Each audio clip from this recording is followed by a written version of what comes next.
8 sampai 19 dengan topik kesia-siaan kekayaan. Udah bisa ya Bapak Ibu ya? Oke, saya coba menampilkan pembacaannya di sini supaya kita bisa lihat bersama-sama yang dimulai dari ayat 8. Saya bacakan untuk kita. Suatu keuntungan bagi negara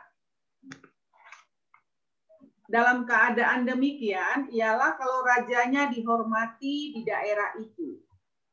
Kemudian saya memberi gambaran sedikit kalau dalam ayat 7 dan 8 itu berbicara tentang birokrasi. Kemudian di situ kalau kita melihat ada ulah dari para pejabat yang kalau kita baca ayat 7 dan 8 mestinya dari ayat 7 yang sudah disampaikan sebagai sambungan dari minggu yang lalu. Nah, di situ ada pernyataan seperti ini. Saya baca ayat 7-nya lagi. Kalau engkau melihat dalam suatu daerah orang miskin ditindas dan hukum serta keadilan diperkosa, janganlah heran akan perkara itu, karena pejabat tinggi yang satu mengawasi yang lain, begitu pula pejabat-pejabat yang lebih tinggi mengawasi mereka. Jadi dalam ayat 7 dan 8 itu berbicara tentang sebuah birokrasi. Kemudian di situ ada ulah dari para pejabat. Di situ disebut bahwa ada permainan intai-mengintai. Di sini sebenarnya mau berbicara tentang ketidakadilan di dalam birokrasi dan membuat muncullah ketidakadilan di dalam kondisi situasi sosial kemasyarakatan pada saat itu. Oke, kita lanjut dulu di ayat 9. Siapa mencintai uang tidak akan puas dengan uang, dan siapa mencintai kekayaan tidak akan puas dengan penghasilannya, ini pun sia-sia. Ayat 10, dengan bertambahnya harta, bertambah pula orang-orang yang menghabiskannya, dan apakah keuntungan pemiliknya selain daripada melihatnya. Ayat 11, enak tidurnya orang yang bekerja, baik ia makan sedikit maupun banyak, tetapi kekenyangan orang kaya sekali-kali tidak membiarkan dia tidur. Jadi dari ayat 9 sampai 11, saya berikan kata kunci. Pertama, cinta uang. Kemudian tidak pernah rasa cukup. Dan yang berikut, si kaya tidak dapat tidur, bukan karena tidak makan, tetapi karena terlalu banyak makan. Nah, saya lanjut lagi. Ayat 12, ada kemalangan yang menyedihkan kulihat di bawah matahari, kekayaan yang disimpan oleh pemiliknya menjadi kecelakaannya sendiri. Dan kekayaan itu binasa oleh kemalangan, sehingga tidak ada suatu pun padanya untuk anaknya. Ayat 14, sebagaimana ia keluar dari kandungan ibunya, demikian juga ia akan pergi telanjang seperti ketika ia datang, dan tak diperolehnya dari jerih payahnya suatu pun yang dapat dibawa dalam tangannya. Ayat 15, ini pun kemalangan yang menyedihkan, sebagaimana ia datang demikian pun ia akan pergi, dan apakah keuntungan orang tadi yang telah berlelah-lelah menjaring angin. Ayat 16, malah sepanjang umurnya ia berada dalam kegelapan dan kesedihan, mengalami banyak kesusahan, penderitaan, dan kekesalan. Dari ayat 12 sampai 16 saya berikan kata kunci, susah mengumpulkan kekayaan, terasa susah juga kehilangan kekayaan, dan kita belajar dari ayat 12 sampai 16 lewat pembacaan kita bahwa kekayaan yang disampaikan oleh pengkhotbah merupakan sebuah kesia-siaan. Kemudian dari ayat yang ke-7, lihatlah yang kuanggap baik dan tepat ialah kalau orang makan, minum, dan bersenang-senang dalam segala usaha yang dilakukan dengan jerih payah di bawah matahari selama hidup yang pendek, yang dikaruniakan Allah kepadanya, sebab itulah bahagianya. Ayat 18, setiap orang yang dikarunia Allah kekayaan dan harta benda dan kuasa untuk menikmatinya, untuk menerima bahagiannya, dan untuk bersukacita dalam jerih payahnya, juga itu pun karunia Allah. Dan ayat 19, tidak sering ia mengingat umurnya karena Allah membiarkan dia sibuk dengan kesenangan hatinya. Jadi kalau dalam ayat 17 sampai 19 itu kelihatannya di sini kelihatannya ada pujian tentang kesederhanaan dan kecukupan, tapi kata kunci di sini adalah Allah dan rahasia hidup dalam keterbukaan kepada Allah. Saya lanjut, Bapak Ibu Saudara, saya yakin Bapak Ibu sudah cukup belajar mulai dari pengkhotbah 1 sampai pengkhotbah pasal 5 dan mengenai pendahuluan. Saya yakin Bapak Ibu juga sudah mengerti tentang pengkhotbah ini. Nah, hal yang saya mau sampaikan yang selalu harus kita ingat waktu kita belajar mempelajari pengkhotbah, kita ingat bahwa ini merupakan sebuah refleksi dari seorang pengkhotbah, dan di dalam pengkhotbah ini sendiri kita juga melihat bahwa ada pernyataan-pernyataan di dalam pengkhotbah yang mengatakan aku melihat, aku sendiri menyaksikan, mengetahui, dan sebagainya. Sehingga saya mengatakan bahwa ini merupakan sebuah refleksi dari apa yang diamati oleh pengkhotbah pada zamannya. Jadi pengkhotbah ini melihat sesuatu yang jadi bawah matahari zamannya dan kemudian menjadi sebuah refleksi. Sehingga kalau kita lihat tidak begitu beraturan dan ada dua pemikiran yang ada di dalam pengkhotbah atau Kohelet ini. Pertama, hidup itu sia-sia. Jadi kalau kita membaca pengkhotbah pasal 1 sampai terakhir, di situ menyatakan bahwa segala yang ada di bawah matahari itu sia-sia. Itu sudah, saya yakin kita sudah mempelajarinya.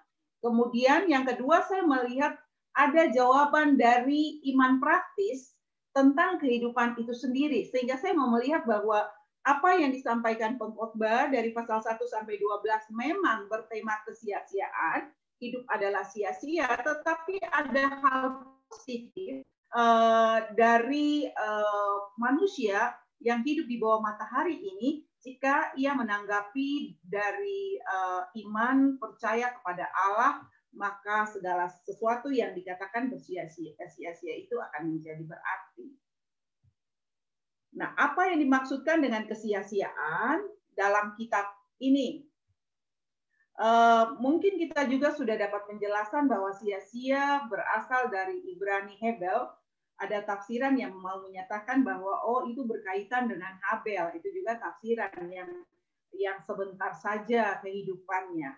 Tetapi bahasa Ibrani Hebel di sini artinya nafas, hembusan, uap, tidak berguna, kekosongan. Jadi tatkala pengkhotbah atau Kohelet berbicara tentang sia-sia, sebenarnya dia sedang berbicara tentang nafas, hembusan, uap, tidak berguna, dan juga kekosongan. Menurut Michael Fox, penggunaan Hebel dalam pengkhotbah menunjukkan bahwa hidup sebagai suatu yang absurd, dalam arti jurang yang besar antara apa yang diharapkan dan apa yang diasia.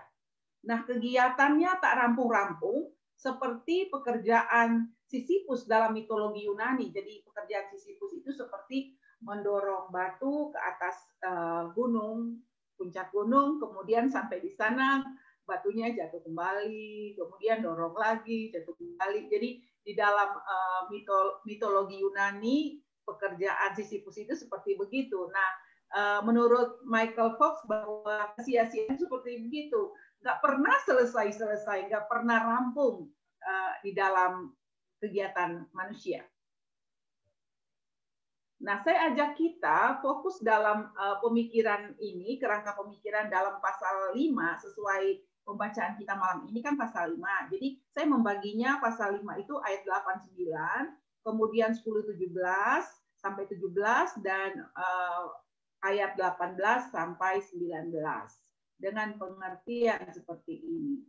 Dalam pasal 5 ayat 8 sampai 9 yang sudah saya jelaskan tadi pertama di awal bahwa ada birokrasi penindasan. Dan itu masuk dalam tema hidup itu sia-sia. Apapun yang dilakukan dalam penindasan, dalam birokrasi penindasan ini sesuatu yang sia-sia. Nah, kalau kita lihat di latar belakang yang mungkin sudah disampaikan bahwa penulisan pengkhotbah ini ada yang menyatakan di tahun 900-an sebelum Masehi, ada juga yang menyatakan bahwa itu di tahun 200-an sebelum Masehi. Ada pendapat yang mengatakan ini ditulis oleh Salomo, dan ada juga yang menyatakan bahwa ini justru ditulis sesudah Salomo sehingga sampai ke tahun 200-an sebelum Masehi. Dan di tahun-tahun tersebut mulai dari tahun 800, 900 sebelum Masehi sampai 200-an memang terjadi sistem kemasyarakatan, sosial kemasyarakatan yang sangat penuh dengan ketidakadilan di dalamnya. Sehingga kalau kita mau membaca paling kuat sekali di dalam abad 8 dan 7, 800 dan sampai 700 sebelum Masehi itu pada zaman Yesaya, pada zaman Amos, pada zaman Mika, di situ kita melihat bahwa luar biasa kritik para nabi terhadap praktek ketidakadilan sosial yang terjadi dalam kehidupan masyarakat. Praktek kehidupan agamawi yang begitu sangat baik dan luar biasa, tetapi tidak berdampak di dalam kehidupan sosial kemasyarakatan. Sehingga kalau saya mau katakan bahwa si pengkhotbah melihat hal-hal yang terjadi di bawah matahari, kemudian ia merefleksikan itu dan menulis di dalam kitab pengkhotbah, ini sebuah kondisi yang terjadi dalam kehidupan masyarakat pada saat itu. Itu sia-sia. Kemudian dalam pasal 5 ayat 10 dan 17, di situ saya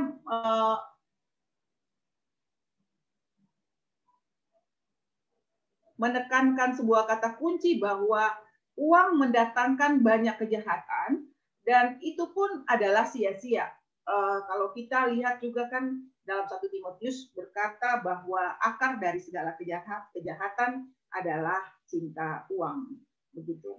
Nah, jadi dalam ayat ini pasal 5 ayat 10 sampai 17 menceritakan tentang hidup yang sia-sia itu, mendatangkan banyak kejahatan dengan kecintaan akan uang.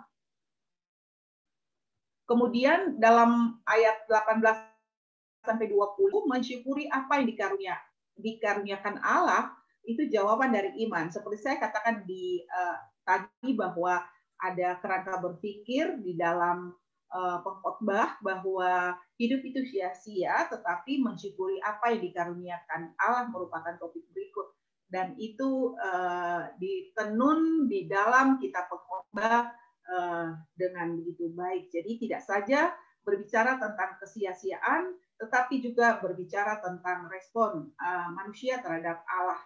Dan itu merupakan sesuatu yang paling penting di tengah kesadaran akan kesia-siaan yang disampaikan oleh Kohelet atau pengkhotbah. Kemudian melihat kekayaan, seperti tema kita, kesia-siaan kekayaan, di sini saya melihat dari 4 sudut. Pertama adalah kekayaan adalah penyebab banyak ketamakan dan ketidakadilan di antara pejabat pemerintah. Kemudian yang kedua, kekayaan tidak pernah memberi kepuasan. Semakin banyak orang mendapatkan, semakin banyak dia merasa kekurangan. Kemudian kekayaan merupakan harta yang tidak aman. Sebab orang mengejar kekayaan hanya untuk dinikmati oleh orang lain. Jadi dalam bagian ketiga ini mau mengatakan bahwa bisa saja kita punya harta kekayaan itu melimpah menurut Kohelet ini, tetapi itu akhirnya orang lain yang menikmati gitu.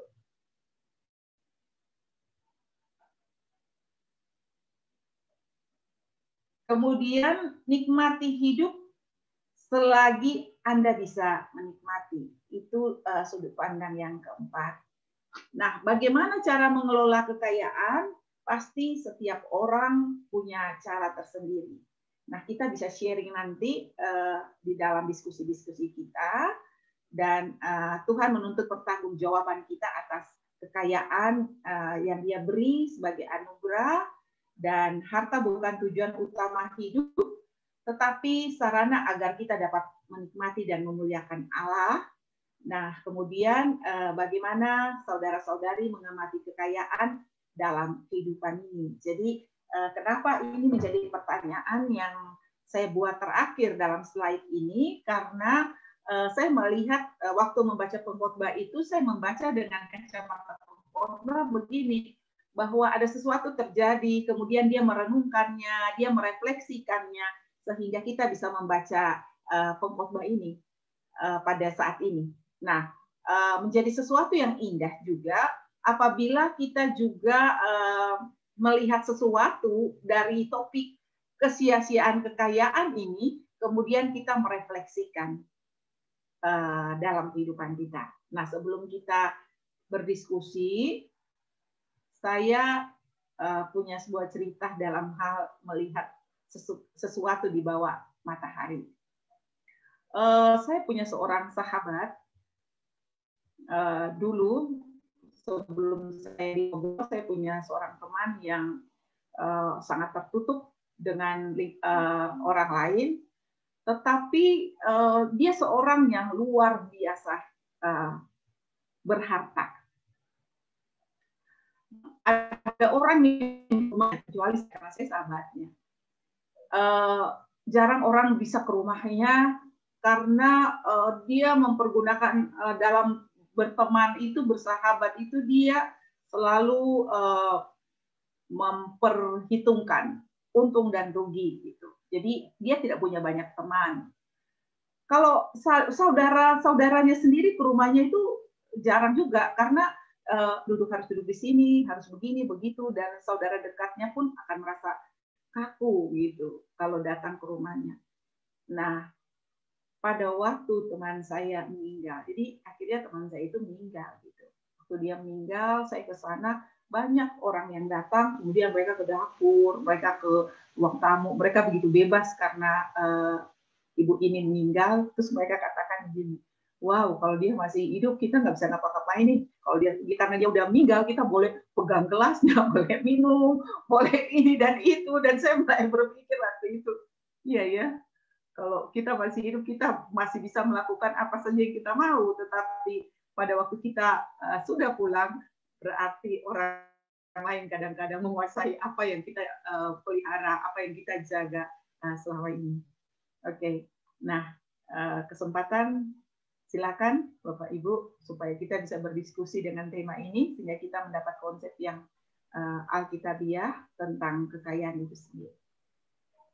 Terima kasih Bu Luiza. Terima kasih Bu Luiza. Bapak Ibu, demikian pengkhotbah 5 dari ayat 8 tadi hingga 18 tentang kesia-siaan kekayaan yang sudah disampaikan oleh Bu Luiza. Adakah Bapak Ibu yang hendak bertanya atau sharing? Ada yang sharing kan bahwa kekayaannya sia-sia? Iya, selamat malam Pak dan Ibu ya. Saya terima kasih nih. Saya sebenarnya waktu membaca kesia-siaan kekayaan itu saya berpikir waktu dulu saya masih kecil dalam keadaan saya keluar dari keluarga sederhana, itu saya pikir kekayaan itu nggak sia-sia gitu ya. Lihat kalau orang kaya itu seperti apa. Ini kan kita ngomong kaya nih ya, sebenarnya aduh sensitif juga sih kalau ngomong masalah materi ya. Tapi nggak apa-apa karena inilah realita. Kemudian saya pikir wah kekayaan itu sesuatu yang harus diperjuangkan. Tapi ya udah itu aja, saya nggak terlalu jadi orang yang berambisi gitu. Pokoknya saya belajar untuk bagaimana dari kecil kan dididik ke sekolah minggu, jadi bagaimana belajar mengasihi Tuhan. Jalan waktu mau kuliah juga masa-masa sulit, tapi akhirnya bisa kuliah, terus pengen cepet kerja supaya bisa nanti kirim untuk mama papa saya gitu dan seterusnya. Akhirnya udah terus menikah saya dengan suami juga dari keluarga sederhana. Dan setelah berjalan waktu Tuhan percayakan pada kami waktu zaman krisis 1998-2000 itu justru di situ malah kami bisa wira swasta ya, kami bisa. Nah itu Tuhan, nggak tahu cara Tuhan, rencana Tuhan. Kami berjalan terus sampai terus sekarang saya melihat bahwa ternyata benar loh, kekayaan itu yang tadi disampaikan itu sia-sia itu artinya ketika kita nanti kembali kepada Tuhan ya, tadi Bu Lucia bilang itu kita tinggalkan gitu. Jadi saya sekarang lebih memaknai kekayaan itu sebagai sesuatu yang dipercayakan Tuhan untuk kita kelola dengan baik. Nah, itu yang menjadi berguna. Saya ingat waktu dulu saya masih dari keluarga sederhana tuh saya maksudnya kalau berbagi itu gampang gitu loh. Maksudnya nggak mikir, yang penting aku bagi gitu. Jadi waktu rumah tangga pertama, keluarga pertama juga mudah untuk berbagi gitu ya. Tapi begitu makin ke sini bukannya tidak mudah berbagi, makin banyak yang dipercayakan malah jadi dihitung gitu loh, bukan perhitungan tapi ini tepat nggak ya, ini jadi kayak merasa paling ini loh, wah hati-hati nih jangan sampai salah mengelola gitu. Akhirnya saya pikir-pikir lagi ya, memang di dalam hidup itu ya kita nggak juga kalau terus kita habis-habiskan, kan ada juga yang Tuhan pokoknya nih semua ya, mungkin kalau kayak seperti misionari atau apa itu udah lain lagi ya Bu ya. Misionari itu sudah nggak punya apa-apa udah.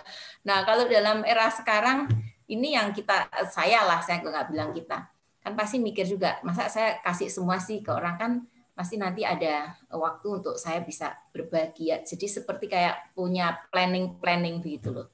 Tapi yang saya ingat Tuhan itu mempercayakan ini sebetulnya Tuhan mau supaya memperhatikan orang-orang yang lemah. Dan jujur memang banyak hamba-hamba Tuhan yang di daerah-daerah yang sulit itu ternyata sangat membutuhkan. Bersyukurnya begini, Tuhan percayakan ini berarti saya harus berbagi. Itu meskipun ya nggak semua saya bagikan, tapi artinya mendapat kesempatan untuk berbagi ya. Nah itu saya dari pergumulan saya adalah ya kiranya apa yang setiap akan saya lakukan, saya dalam berbagi itu benar-benar menjadi berkat, bukan sekedar aku punya aku kasih, enggak. Benar-benar ini bermanfaat untuk yang menerima. Itu Ibu, saya nggak ada pertanyaan tetapi memaknai bahwa memang kekayaan itu akan sia-sia ketika ya sudah kita selesai kembali kepada Tuhan. Tetapi ketika kita dalam hidup itu kekayaan itu bukan sesuatu yang sia-sia, tapi memang ada manfaatnya. Tuhan pakai untuk kita menjadi berkat. Saya belajar dari ini Bu. Terima kasih Bu Lucia. Terima kasih Bu Tris. Bu Lucia mau tanggapin? Ya, saya mau tambahkan bahwa kekayaan itu tidak salah ya. Karena itu pun karunia Tuhan, tetapi sikap terhadap kekayaan. Jadi kaya itu tidak salah. Itu juga bagian dari karunia dan berkat Tuhan. Tetapi bagaimana sikap kita terhadap harta benda yang kita miliki sebenarnya. Ya, itu saja saya mau tambahkan itu saja. Nanti kita akan lebih berkembang lagi dalam sharing dan diskusinya. Terima kasih Bu Lucia. Bapak Ibu yang lain, silakan. Bu Grace mau menyampaikan pertanyaan. Bu Grace. Oke. Kalau bagi saya ya, kekayaan itu adalah memang satu anugerah Tuhan. Tapi kita jangan mengidentik dengan kebahagiaan. Karena juga memang kita memiliki harta itu tidak salah.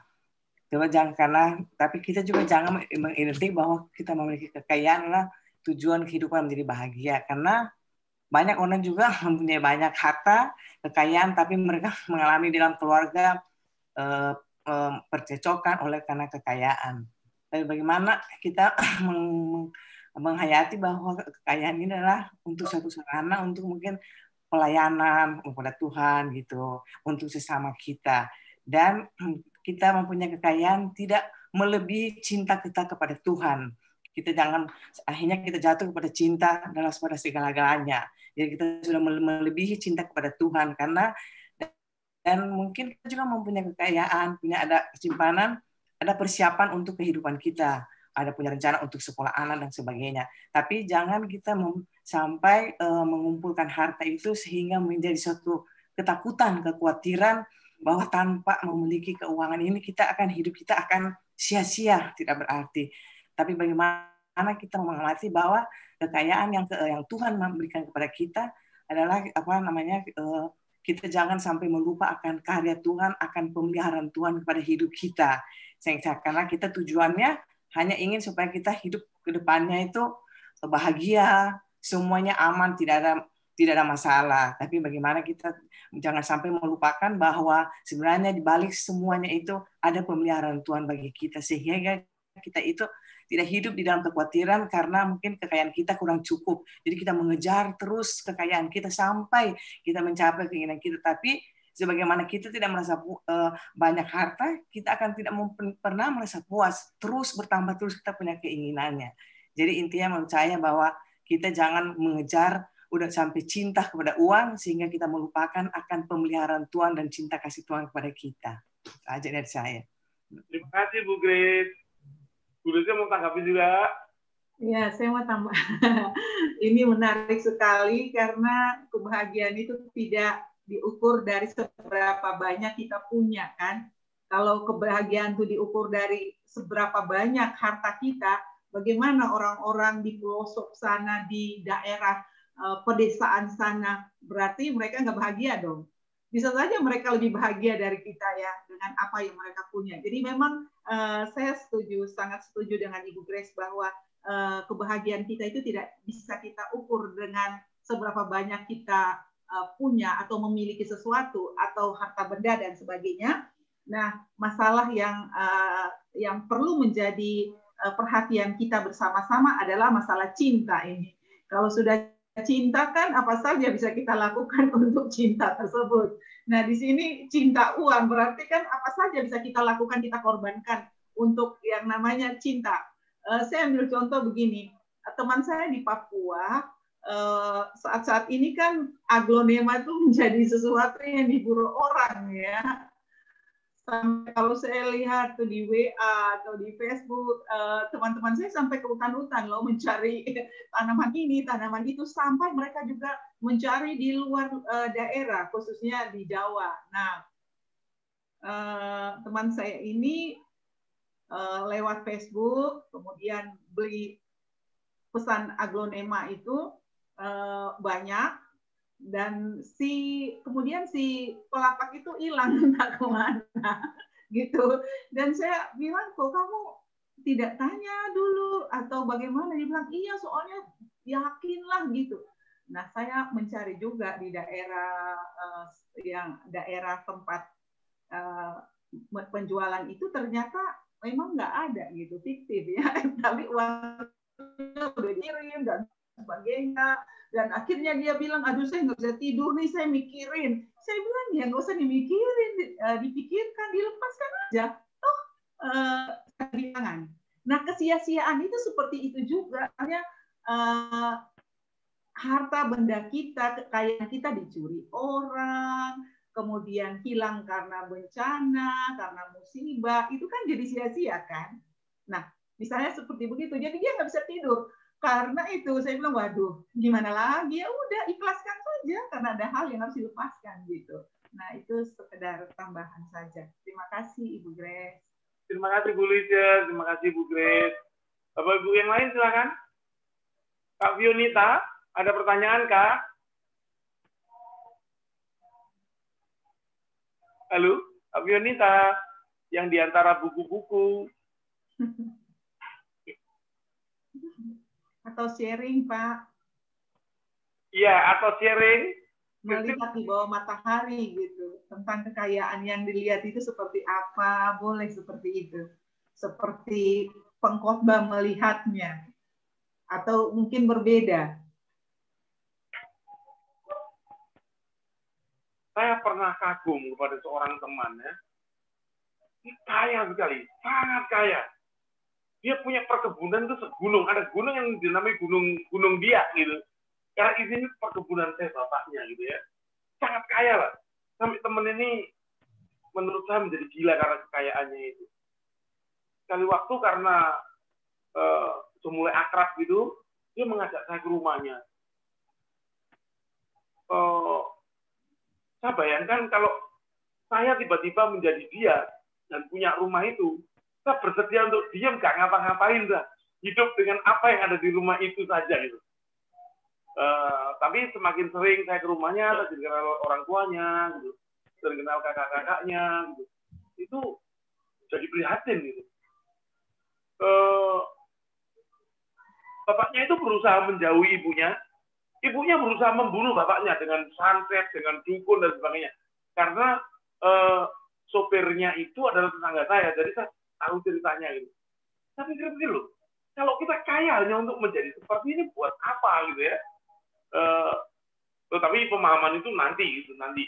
Itu teman saya SMP, ketika saya berpikir kekayaan seperti ini buat awal ketika sudah SMA. Teman itu tidak ada SMA dengan saya, tapi pada waktu saya ketemu dia bercerita bapaknya sudah meninggal dan sebagainya, kena kayak penyakit aneh. Saya ingat-ingat itu, waduh. Nah, terus saya berpikir, iya ya, kasihan dia. Buat apa kekayaan seperti itu? Kalau ternyata seperti yang Bu Grace tadi bilang, tidak membawa kebahagiaan gitu. Hanya kaya saja gitu ya. Tapi kehidupannya morat-marit, karuan gitu. Kalau mau ngomong tentang sesuatu yang amat hebat dan ternyata sia-sia, itu contoh yang saya lihat. Mungkin itu boleh deh yang bisa saya sharingkan. Bapak Ibu yang lain, ada yang mau cek? Pak Jem baru bisa nyambung.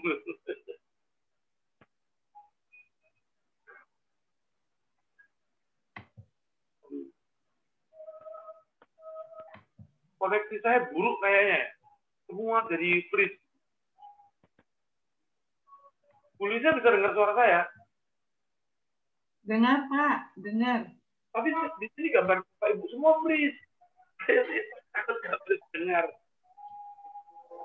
Bu Lidi, Bu boleh berbicara? Bu Sri ya? Ya, saya Sri. Tadi Pak Sujarwo cerita tentang temannya. Saya jadi melihat di ayat 19 itu tadi Bu Lucia, apakah yang disebutkan dengan kuasa itu? Jadi dia mempunyai segala sesuatu, tetapi tidak mempunyai kuasa untuk menikmatinya. Apakah seperti itu? Terima kasih.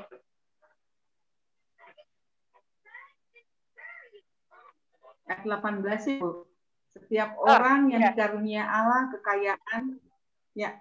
kekayaan dan harta benda dan kuasa untuk menikmatinya, untuk menerima bahagiannya dan untuk bersukacita dalam jeripayanya, itu juga karunia Allah. Iya, jadi ada orang tidak dapat menikmati kehidupannya gitu. Meskipun dia memiliki segala macam atau begitu banyak harta kekayaan, tetapi dia tidak menikmatinya. Misalnya, kenapa dia tidak menikmatinya? Satu, tidak puas. Dua, bersungut dan lulu. Nah, begitu. Jadi makan enak pun kan tidak dinikmati gitu. Waduh, kok nggak enak ya gitu. Apalagi kan kalau kita lihat, saya coba lihat TikTok atau video-video YouTube yang sekarang ini kan dibilang kalau orang punya banyak uang, kemudian makan, selalu kan dia milih, wah ini nggak bisa nih karena ini mengandung kolesterol, ini mengandung asam urat. Akhirnya dia nggak makan apa-apa kan? Iya. Jadi di sini mau menyatakan bahwa menikmati itu juga merupakan karunia Allah. Jadi kalau kita misalnya hidup dengan kondisi apapun kita bisa menjalani dan menikmati, itu adalah karunia Allah. Itu adalah pemberian. Oke, iya. Terima kasih, Bu. Ya. Terima kasih, Bu Sri. Iya. Bang Maruli? Waduh, ditembak. Oke deh, apa boleh buat? Ya. Saya, Maruli, silakan, Mbak. kalau ditanya sharing tentang pengkhotbah ini terhadap kehidupan sehari-hari, tentang kekayaan, cara pandang kekayaan sih, saya lihat kalau saya itu secara pribadi karena pengalaman. Jadi, saya ketemu orang dari yang punya perusahaan banyak, pemilik yang sukses, sampai dia membantu 70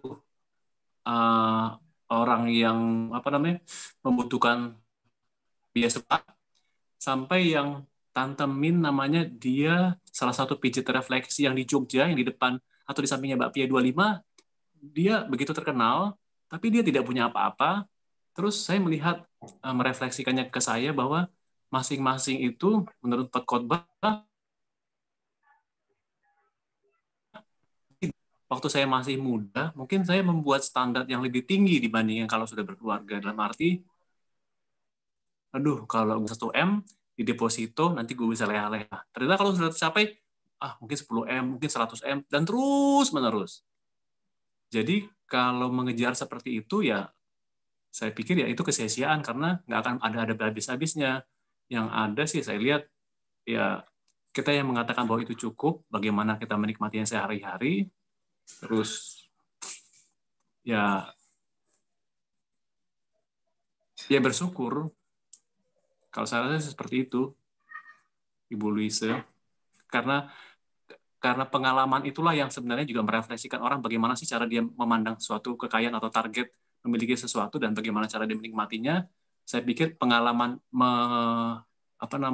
melihat orang lain juga, orang lain mengelola kekayaannya, bagaimana orang lain cara pandangnya, dan kita memilih kita posisinya seperti apa ya, kemampuan kita, sehingga kita juga bisa seperti orang yang kita temui. Jadi kemampuan kita beda-beda. Kalau saya sih seperti itu. Oke, Bang Maruli. Terima kasih, Bang Maruli. Bu Lydia, silakan. Ya, Pak Jarwo, terima kasih. Ya, oke, saya setuju dengan Bang Maruli tentang ketidakpuasan tadi ya. Manusia kan memang manusia ini kan selalu tidak puas. Misalnya kita udah punya satu rumah kan kita pengen kalau bisa 2 ya gitu. Selalu tidak puas dengan apa yang ada. Nah, tapi kita belajar di sini adalah lewat khotbah ini sebenarnya saya melihat bahwa pertama kita mensyukuri dan menikmati apa yang Tuhan berikan kepada kita. Kemudian kita menjalani sesuai yang Tuhan inginkan. Jadi di sini kalau tanpa Tuhan, sebenarnya kuncinya gini, kalau tanpa Tuhan tuh sia-sia deh, apapun itu. Jadi sebenarnya kalau kita mau lihat pengkhotbah nanti ditutup dalam ayat pasalnya yang ke-12 kan berbicara tentang bagaimana setiap orang yang hidup di bawah matahari ini ingat kepada Allah, kan gitu. Sebenarnya kuncinya kan kembali kepada Tuhan gitu. Jadi sesuatu menjadi matahari ini sia-sia, tetapi tatkala manusia melihat Tuhan dan percaya kepada Tuhan, maka segala sesuatu yang dilakukan itu tidak akan sia-sia, kan begitu sebenarnya. Jadi bukan saja sia-sia, kemudian tidak ada arti. Ya di luar Tuhan segala sesuatu akan sia-sia, termasuk bagaimana kita mengelola apa yang kita punya. Gitu. Jadi kekayaan tidak salah ya. Saya kembali lagi bahwa kekayaan itu tidak salah. Gitu. Ya silakan Bapak Ibu mungkin mau tambahkan lagi dulu. Terima kasih Bu Lydia. Bapak Ibu yang lain silakan. Ada yang mau menanggapi atau sharing atau bertanya?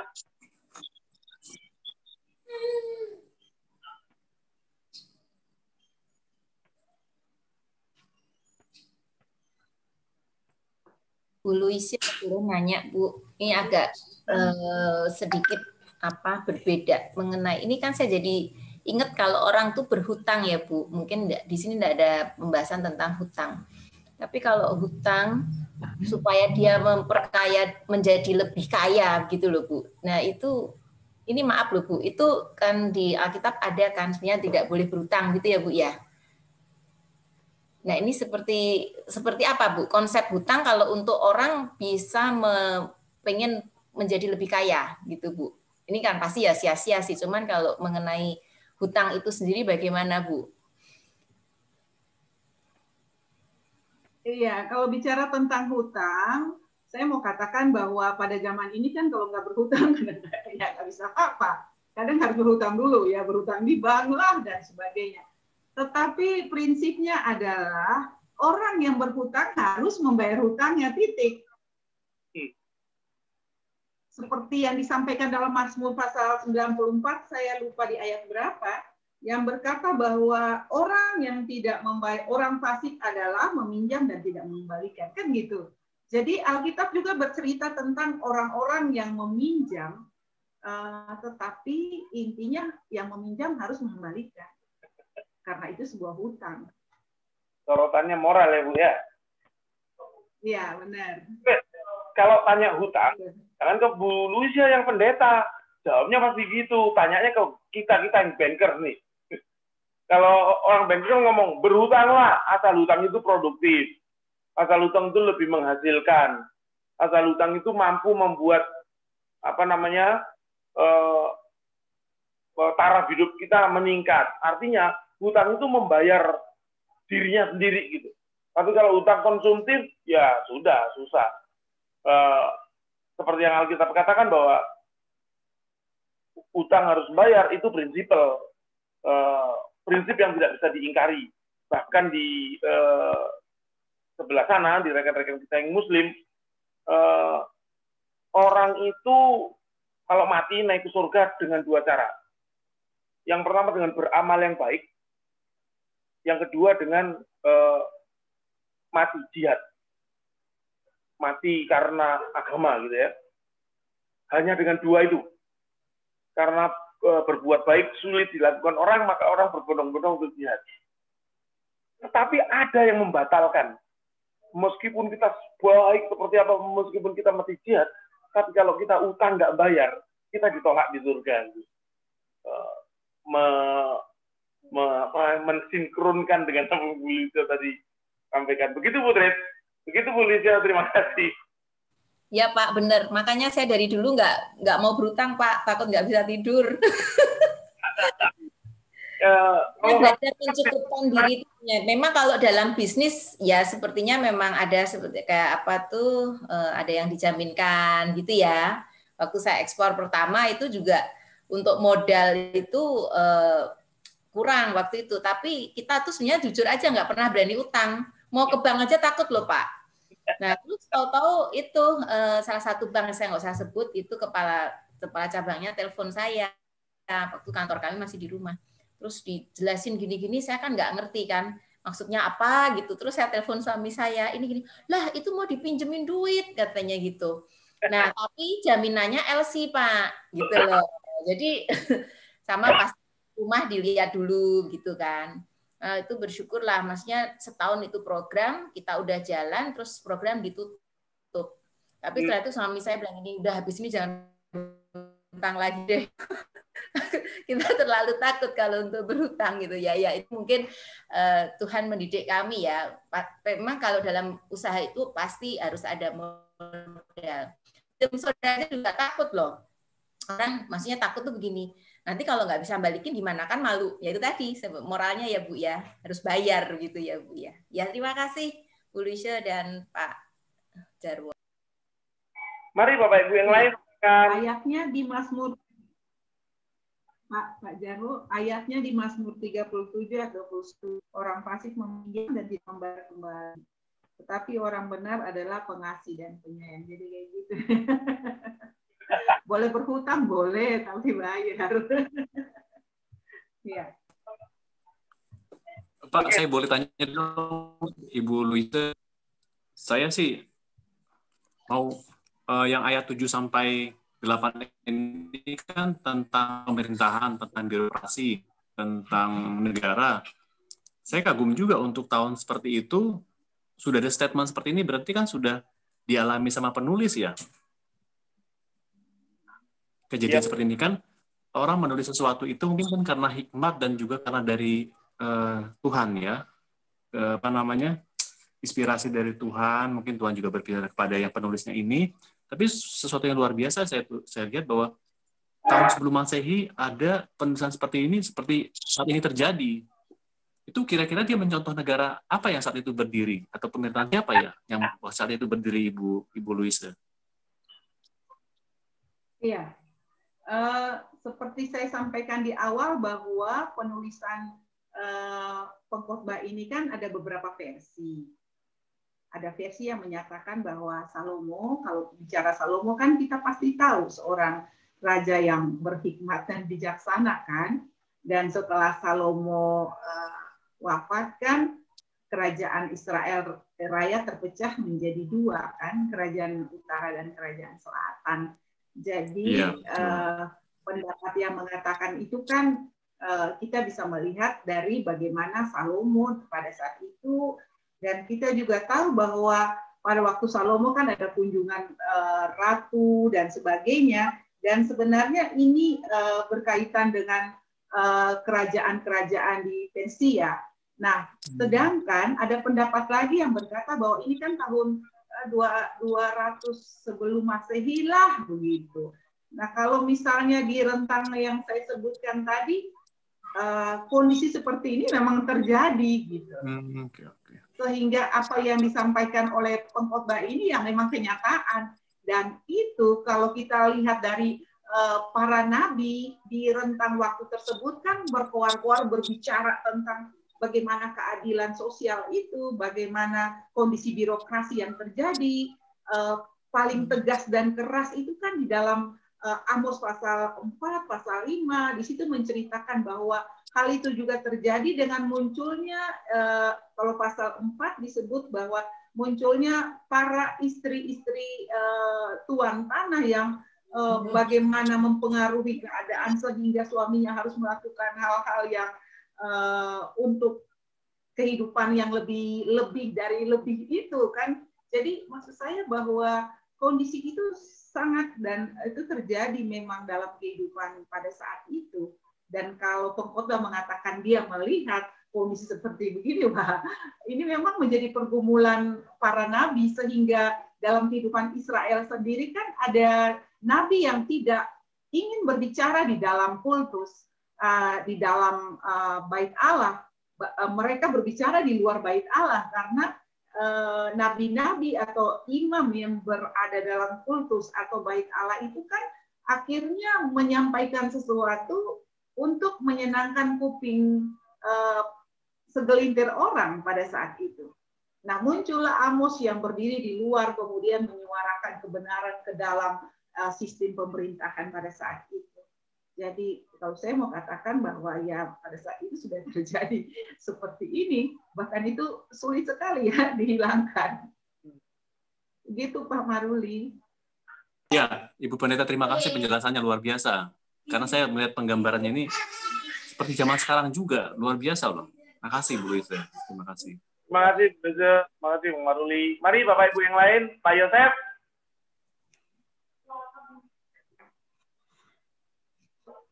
Wih, Bang James. Pak Jarwo. Yuk, silakan. Boleh nanya, Pak? Nanya, Bu, ya? Silakan, Bang. Ini kok video saya nggak kelihatan, ya? Saya kelihatan, Bang James. Kacau banget rambutnya. Iya, Pak. Bang James. Iya, sehat, Pak Jarwo. Iya, Pak. Mau nanya, Bu Louise. Silakan. Silakan, Pak. Tapi kalau saya lihat benar sih kalau misalnya kekayaan tidak salah selama kita peroleh proses bekerja dengan bisnis yang benar dan kita juga menggunakannya untuk hal-hal yang benar juga, misalnya untuk mendukung penginjilan atau melakukan perbuatan baik sama manusia, kita tahu gitu bahwa itu adalah kasih karunia Tuhan pasti. Tapi kalau dari paragraf ini saya lihat ada kaitannya juga sama love of money ya, di mana love of money ini, cintakan uang ini kan akar dari segala kejahatan gitu ya, disebutkan di Perjanjian Baru. Nah, kalau saya pikir kekayaan memang tidak salah selama as long as yang tadi dia kasih karunia Tuhan, dia sadari bahwa kekayaannya ini diperoleh kasih karunia Tuhan, dia benar-benar memperoleh bagiannya dari hasil jerih payahnya. Artinya bekerja dan berbisnis yang benar, membayar pajak atau apa, semua dia lakukan dengan benar secara proses, dan dia menggunakannya juga untuk give back to the community, kepada sesama manusia dan khususnya kepada Tuhan. Cuma yang saya lihat yang paling disoroti di sini adalah kekayaan yang diperoleh mungkin bukan dengan cara yang benar ya. Jadi saya pikir orang-orang kaya gitu yang saya sebagai seorang karyawan atau seorang yang bekerja di dunia sekuler ya bisa melihat sendiri gitu bahwa banyak orang-orang kaya yang posisinya tinggi, yang dia menduduki posisi tinggi baik di pemerintah atau apa, tapi mereka memperoleh itu tanpa melakukan tanggung jawabnya dengan benar gitu, dan itu banyak sekali. Bahkan saya pikir dominan lah saya kira. Misalnya kita di perusahaan, sebetulnya kalau hukum Kristus kan adalah melayani, kita rendah hati gitu. Tapi kalau di perusahaan mana ada yang seperti itu gitu, nilai-nilainya akan disesuaikan dengan budaya perusahaan. Di mana budaya perusahaan itu kan kadang-kadang ya pasti bertentangan sama kekristenan gitu, dan itu saya kira suatu kesalahan kalau kita memperoleh kekayaan dengan cara kita punya posisi terus kita mengabuse orang lain, artinya mengutilize orang lain untuk kepentingan diri kita. Nah itu sih yang saya pikir, kekayaan ini memang betul tidak salah, tapi itu kayaknya persyaratannya banyak sekali gitu. Antara lain kita harus punya awareness bahwa kekayaan itu adalah hasil pemberian Tuhan, bukan melulu hanya jeripayah kita. Memang betul pasti ada kita dilibatkan dalam jeripayah dan mencari, tapi rezeki atau yang buka jalan pasti dari Tuhan. Kita harus memiliki awareness itu sehingga kita bersyukur. Kita tidak akan mengeluh. Kalau misalnya orang punya BMW, punya pesawat sekalipun, tapi kalau dia tidak bahagia karena melihat orang lain punya lebih hebat lagi, punya Ferrari, ya itu benar-benar udah salah total gitu secara motivasi dan secara apa ya, secara awareness dia akan arti kekayaan tersebut. Bahkan kalau untuk orang Kristen, saya pikir ya kekayaan itu adalah sebetulnya kita itu hanya steward gitu. Kita itu adalah sebetulnya hanyalah orang yang ditunjuk Tuhan untuk memanage harta yang Tuhan titipkan sama kita gitu. Bukan even saya nganggap bahwa sebetulnya harta yang saya peroleh itu adalah milik Tuhan. Saya hanyalah seorang manajer dari harta tersebut. Kalau kita balik kepada Kristus ya seperti itu kalau saya pikir ya. Ininya apa sampai standar moral yang dikehendaki Tuhan kebenarannya seperti itu. Bagaimana kira-kira tanggapan Bu Lucia, Bu? Terima kasih. Silakan, Bu. Iya. Terima kasih Pak James, wajahnya kelihatan Pak. Oke, ini kalau bicara kekayaan tuh nggak habis-habis. Nah, kita juga pasti juga pengen kaya kan? Seperti saya kalau cerita kekayaan, saya tuh suka lagu yang dinyanyikan Opi Andaresta entah tahun-tahun berapa. Andai aku jadi orang kaya gitu. Jadi andai jadi orang kaya tuh dia mau beli ini, mau bikin ini, mau segala macam hal. Saya pikir ada juga dalam pemikiran kita kan, seandainya aku dapat beli sekian nih, pasti nih aku mau bikin ini dan sebagainya macam hal gitu. Nah, tapi pada saat ini saya ngajak kita lihat bahwa pertama konsep kekayaan yang disampaikan oleh pengkhotbah atau Kohelet tadi yang disebut sia-sia tadi, bahwa itu pertama kalau bicara birokrasi, orang mendapatkan kekayaan dengan cara yang salah, oke. Pada zaman itu yang saya katakan rentang dari tahun sekian 900-an sampai 200 itu banyak sekali Alkitab berbicara tentang itu. Makanya muncul konsep tentang mispat sedekah itu kan, keadilan dan kebenaran yang tidak diberlakukan. Amos 5 ayat 24 katakan bahwa biarlah keadilan bergulung-gulung kan gulung-gulung tuh simbol daripada gulungan-gulungan kitab Taurat itu bergulung-gulung dan mengalir, kebenaran tuh mengalir. Jadi benar dan adil itu kan dua hal yang nggak bisa dipisahkan kan. Kalau kita bicara adil, benar, adil harus benar, benar harus adil, nggak bisa. Itu harus terjadi gitu. Nah, menyangkut kekayaan ini, bahwa bukan saja, ini kita lihat lewat kacamata si pengkhotbah, kan pengkhotbah melihat di bawah matahari, berarti ada yang diamati kan. Oh dia suka amati ternyata, oh dia amati di birokrasi, dia amati di dalam kehidupan masyarakat, dalam kehidupan pada saat itu, oh yang terjadi itu seperti ini ternyata. Nah juga cara orang menikmati kekayaan itu sendiri kan, itu kan berbeda-beda. Ada yang puas kalau dia nikmati sendiri misalnya, ada yang puas kalau kan cara menikmati kekayaan itu beda-beda. Ada orang yang merasa puas jika dia berikan sesuatu pada orang lain. Itu dia puas banget. Teman saya suka bilang begini, dia itu puas kalau pesan makanan, tapi dia nggak ikut makan. Yang penting pesan aja orang lain makan, terus dia situ puas gitu. Meskipun dia nggak makan. Orang lain yang makan, dia ngerasa kenyang gitu kira-kira. Jadi itu persoalan kepuasan dalam hal kekayaan ini. Makanya kalau tidak puas kan dicari-cari, dikejar-kejar sampai kapanpun kan tidak pernah bisa puas. Kalau kekayaan yang dikejar sampai kapanpun kita tidak akan pernah puas karena manusia selalu tidak puas dengan apa yang dia punya. Jadi sebenarnya di sini juga berbicara tentang bagaimana kekayaan itu dipertanggungjawabkan dengan baik. Kalau tidak, itu akan menjadi sesuatu yang sia-sia. Entah kita dapat dengan cara benar atau cara yang tidak benar, terserah.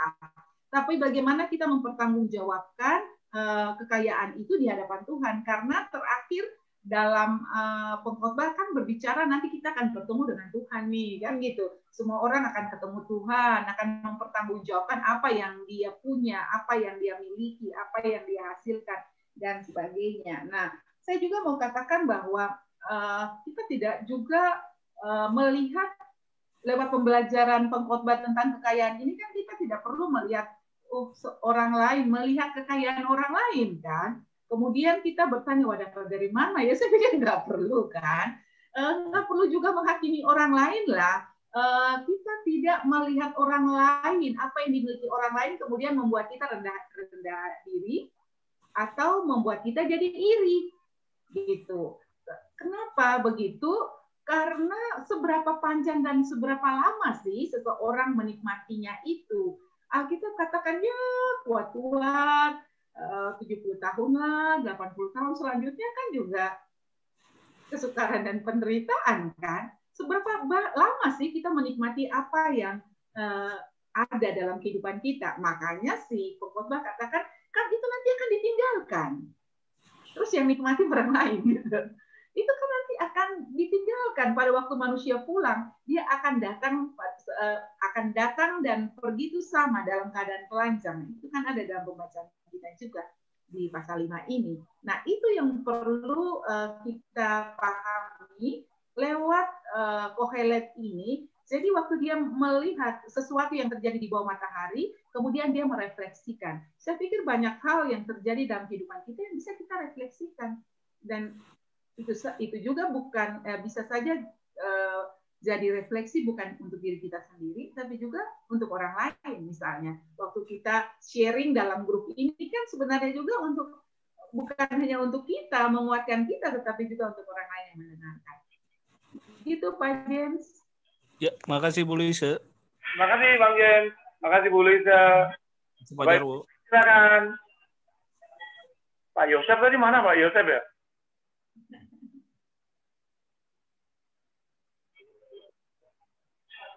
Pak Yosef?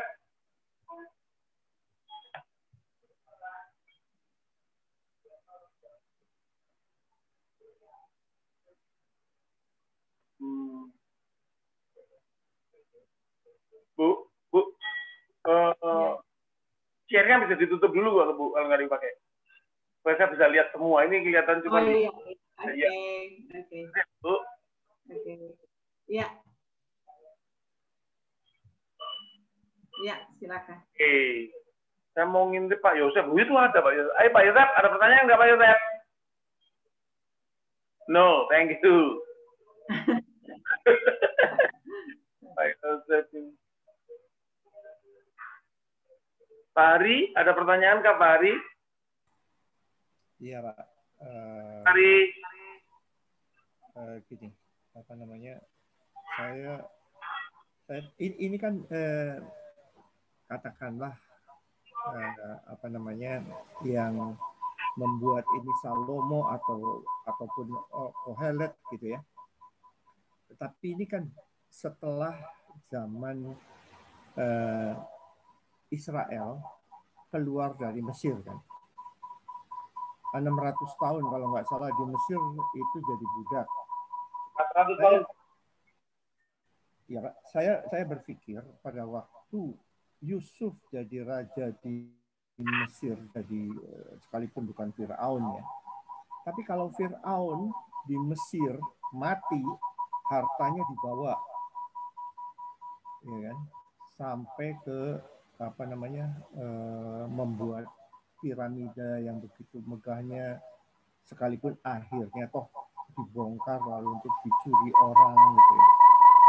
Nah, saya bingung deh, kenapa jadi apa namanya, ada feedback ya. Mohon maaf. Ada feedback.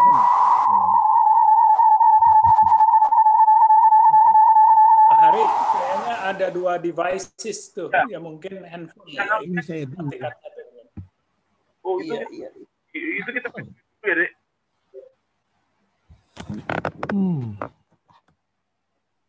Feedback dari handphone dimatikan, di remove mungkin. Oke. Sorry, maaf. Dari tadi saya trouble di apa namanya komputer.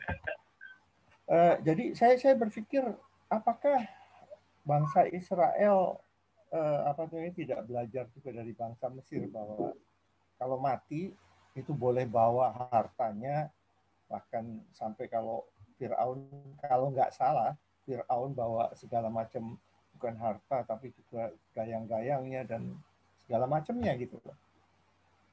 Atau apakah memang karena budayanya yang berbeda sehingga Yusuf itu tidak melakukan hal itu? Mungkin apa namanya pertanyaan yang barangkali menyimpang, tapi mungkin Bu Lucia bisa lebih menjelaskan. Terima kasih. Terima kasih Pak Ari. Bu Lucia, silakan Bu. Iya. Israel dan Mesir tentu saja berbeda. Dan juga dalam hal peribadahan mereka. Dalam konteks sosial masyarakat, mereka juga berbeda. Nah, itu yang membuat pada waktu Allah membebaskan Israel dari perbudakan Mesir, di situ kan Allah menjadi Allah pembebas yang membebaskan mereka dari segala macam bentuk ketidakadilan sosial yang terjadi di Mesir. Dan dalam perjalanan mereka keluar dari Mesir itu sebenarnya satu proses di mana Allah tuh tahu bahwa Israel itu kan bangsa yang suka meniru atau mencontohi bangsa-bangsa yang lain. Misalnya pola kehidupan Israel meniru Mesir atau bangsa-bangsa Kanaan, di mana dalam perjalanan mereka menuju ke Kanaan itu. Nah, dalam yang Bapak sampaikan tadi itu yang saya tangkap adalah apakah Yusuf tidak mencontohin Mesir dalam hal harta kekayaan tadi ya, yang dibawa semua ke dalam piramida itu ya Pak ya? Iya, jadi apa namanya tadi kan Ibu bilang bangsa Israel senang niru gitu loh. Loh kok yang ini nggak niru gitu? Kenapa? Iya, saya melihat bahwa dalam kita melihat bahwa Israel tidak meniru dalam seperti kekayaan Mesir begitu. Pada waktu meninggal kan dia bawa semua dayang apa segala dalam piramida. Israel tidak meniru itu. Saya tidak tahu apa yang dalam konteks yang saya pelajari, saya tidak melihat dan tidak memahami ya kenapa sampai itu tidak ditiru oleh Yusuf.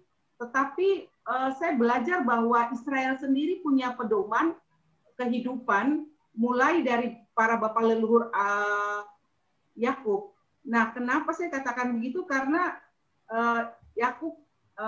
Yusuf merupakan anak Yakub, dan dari Yusuf itulah Israel tiba di Mesir.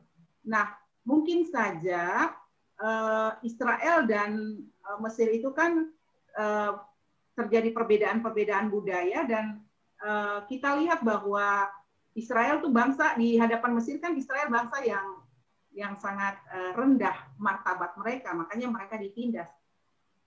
Untuk meniru itu saya nggak tahu sejauh apa mereka tidak meniru hal tersebut, tetapi mereka justru kadang-kadang meniru dalam hal peribadahan, Pak, dalam hal penyembahan dewa-dewa dan sebagainya. Padahal waktu mungkin Bapak Ibu yang lain tahu mengapa mereka tidak meniru piramida tersebut di Mesir. Ini kan lagi Bu. Bicara, Bu. Padahal waktu mereka keluar dari Mesir, itu kan justru mereka mendapatkan harta yang begitu banyak dari orang-orang Mesir. Segala macam emas, segala macam diberikan kepada bangsa Israel.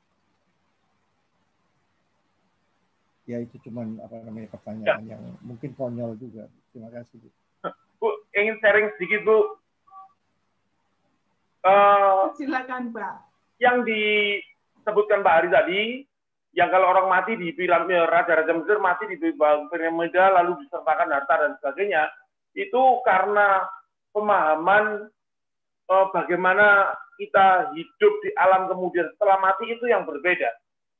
Di Mesir bangsa Israel belum bangsa loh, dia cuma sekumpulan budak di tanah Goshen gitu aja kan, masih belum ada identitasnya kan. Tetapi mungkin memang dia direndahkan dan sebagainya. Tetapi soal pemahaman, soal konsep peribadatan, soal konsep keagamaan kan berbeda sekali. Orang Mesir, terutama para raja itu yang ngeklaim dirinya sebagai turunan dewa, pada waktu dia mati, dia tetap diantar dengan supaya bisa tetap menjadi mulia di alam sana, dengan harta itu, dengan piramida itu, bahkan dengan budak-budak yang dikorbankan supaya bisa melayani dia. Orang Israel kan tidak. Yusuf mungkin jabatannya raja muda di Mesir, tetapi Yusuf hidup seperti anak Yakub gitu kan, imannya, cara peribadatannya, dan dia mengenal Tuhannya seperti itu. Dan apa yang dilihat di Mesir itu betul-betul berlawanan dan mengganggu keimanan seperti itu. Sehingga ya mereka tidak belajar dari situ. Bahwa kemudian orang-orang Israel itu dibekali harta dan emas oleh orang Mesir pada waktu keluar itu kan mereka memaksa sebetulnya. Tuhan minta mereka memaksa orang Mesir untuk kasih itu gitu. Itu sebagai bekal aja. Tapi konsep tentang kekayaan, menyimpan kekayaan, investasi itu kan nggak tahu mereka Pak.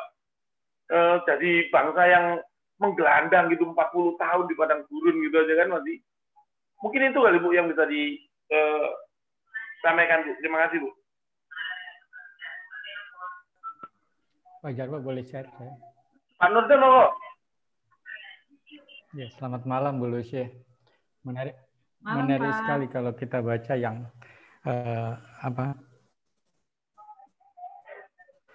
lanjutan dari minggu lalu itu, bahwa sekarang bicara tentang kekayaan yang sia-sia. Saya hanya ingin share aja tentang, saya mengangkat dari sebuah cerita inspiratif ya, tentang kekayaan ini.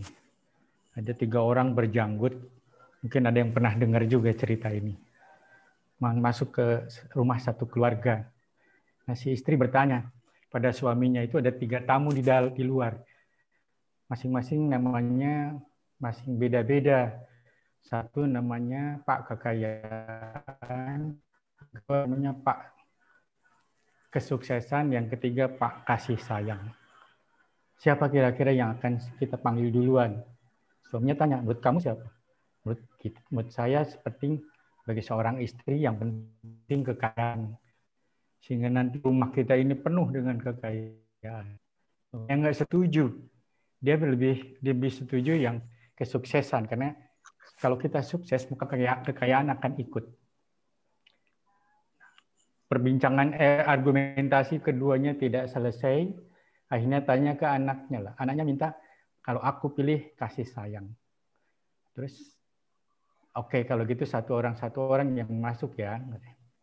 Begitu si ibu itu keluar, dia katakan, Pak Kasih Sayang silakan masuk.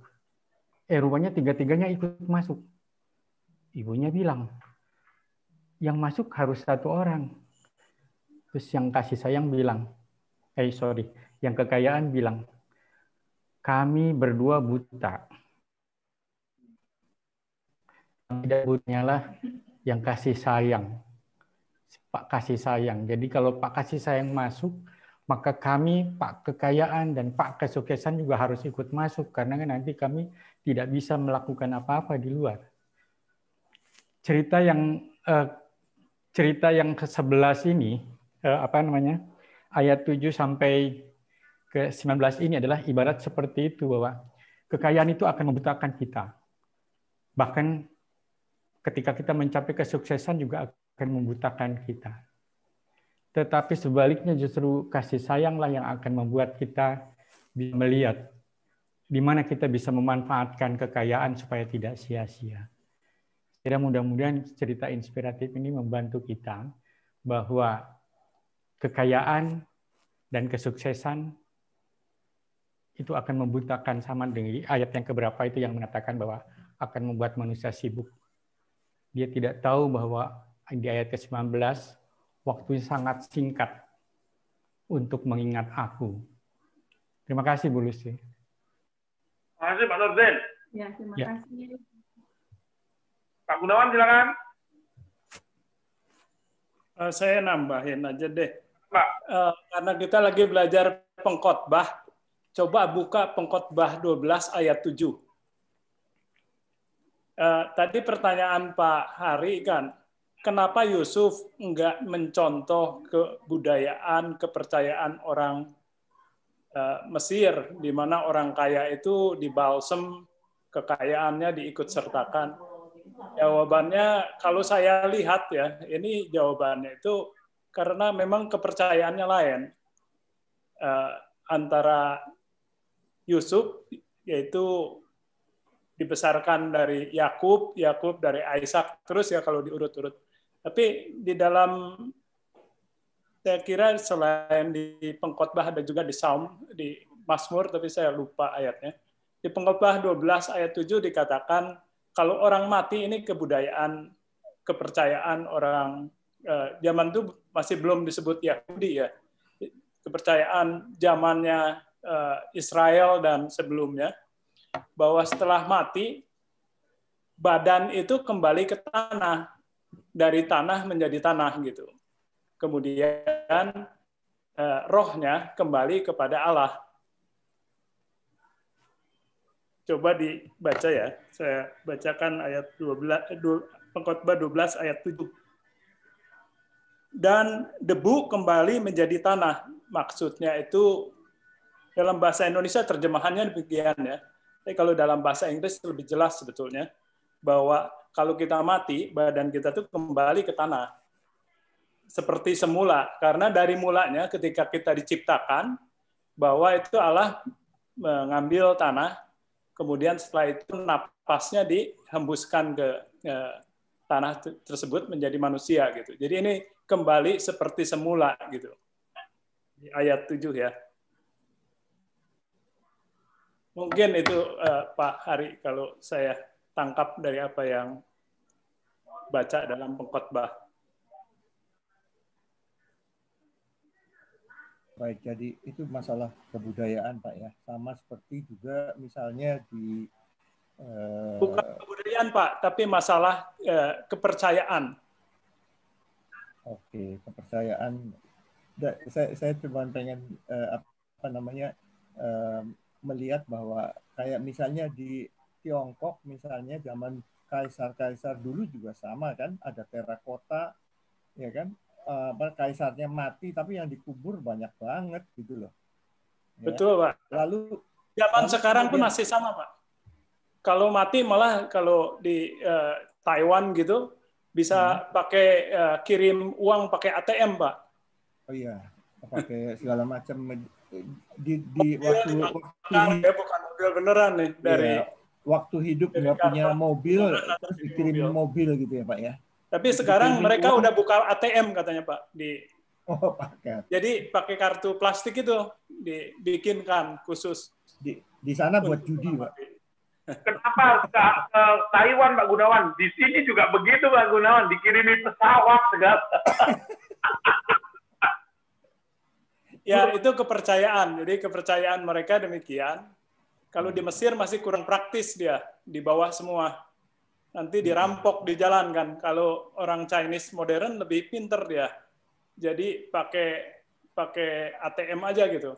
Nanti ambilnya di bank neraka, kemudian bisa beli di sana gitu. Tapi itu kepercayaan Pak. Jadi bagaimanapun susah untuk diperdebatkan. Iya, baik. Saya pikir yang diajarkan kepada kita adalah sebenarnya, kalau menurut saya sih, kalau toh kita mempunyai kekayaan dan sebagainya, itu kan kita harus pertama bersyukur kepada Allah, gitu ya. Lalu kekayaan itu mau diapain, gitu. Kita diminta menjadi saluran berkat dari Allah. Jadi sebetulnya tidak mandek di kita. Kalau menurut saya sih itu yang diperintahkan, mengasihi Tuhan, ya, mengasihi sesama, mengasihi diri kita sendiri. Nah, itu yang bisa menjadi patokan. Kita harus bisa menjadi saluran berkat Allah, karena mungkin saja ada orang lain yang membutuhkan, lalu tidak mendapat langsung dari Allah, tapi harus melalui kita. Atau kita juga sebaliknya begitu. Kita bisa mendapatkan berkat dari orang lain, gitu. Baik itu dalam pekerjaan, baik dalam pekerjaan, saya pikir di sekolah atau sama saja, saya pikir. Ya, kan? Saya dulu pernah waktu kuliah sering bolos, gitu kan. Lalu saya mendapat berkat karena pinjam catatan dari rekan saya, itu sama juga, gitu loh. Ya enggak? Itu yang saya hayati. Menurut saya sih harusnya kita bisa menjadi saluran berkat kasih Allah. Terima kasih. Terima kasih Pak Ari. Bapak Ibu yang lain ada? Ntar ngintip lagi. Ting, ting, ting, ting, ting. Bu Ratna, selamat malam. Selamat malam. Bu Ratna berkenan sharing, Kak. Kayaknya cukup deh. Sharingnya udah banyak dan sangat memperkaya. Tapi mereka kurang tanpa sharing Bu Ratna. Enggak dong, Pak.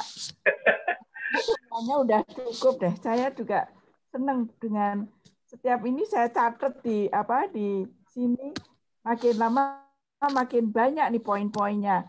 Mulai yang dari Bu Luise terus ditambah dengan sharing teman-teman jadi memperkaya. Terima kasih. Kalau Bu Ratna tidak sharing, catatan saya yang kurang. Juga catatan Pak Nurdin, catatan Christine. Oke, terima kasih. Pak, boleh saya nanya? Ya, saya ini ya Bu, menggantikan Bu Ratna deh. Biar tanya Pak Darwo nambah. Iya, Kak. Saya diberkati banget dengan sharing tadi dari Pak James, ya, Pak Maruli, Pak Hari, Pak Gunawan. Saya ketawa sendiri kalau Pak Gunawan, Pak Hari tadi bicara itu saya menikmati gitu. Jadi sesuatu yang pencerahan gitu ya. Tadi Pak James juga, luar biasa. Nah, saya jadi ingat itu mengenai ini Bu Luise. Apakah berdosa gitu loh istilahnya. Kan saya tuh pernah bantuin waktu tante saya meninggal. Jadi kepercayaan ya, mengenai kepercayaan tadi.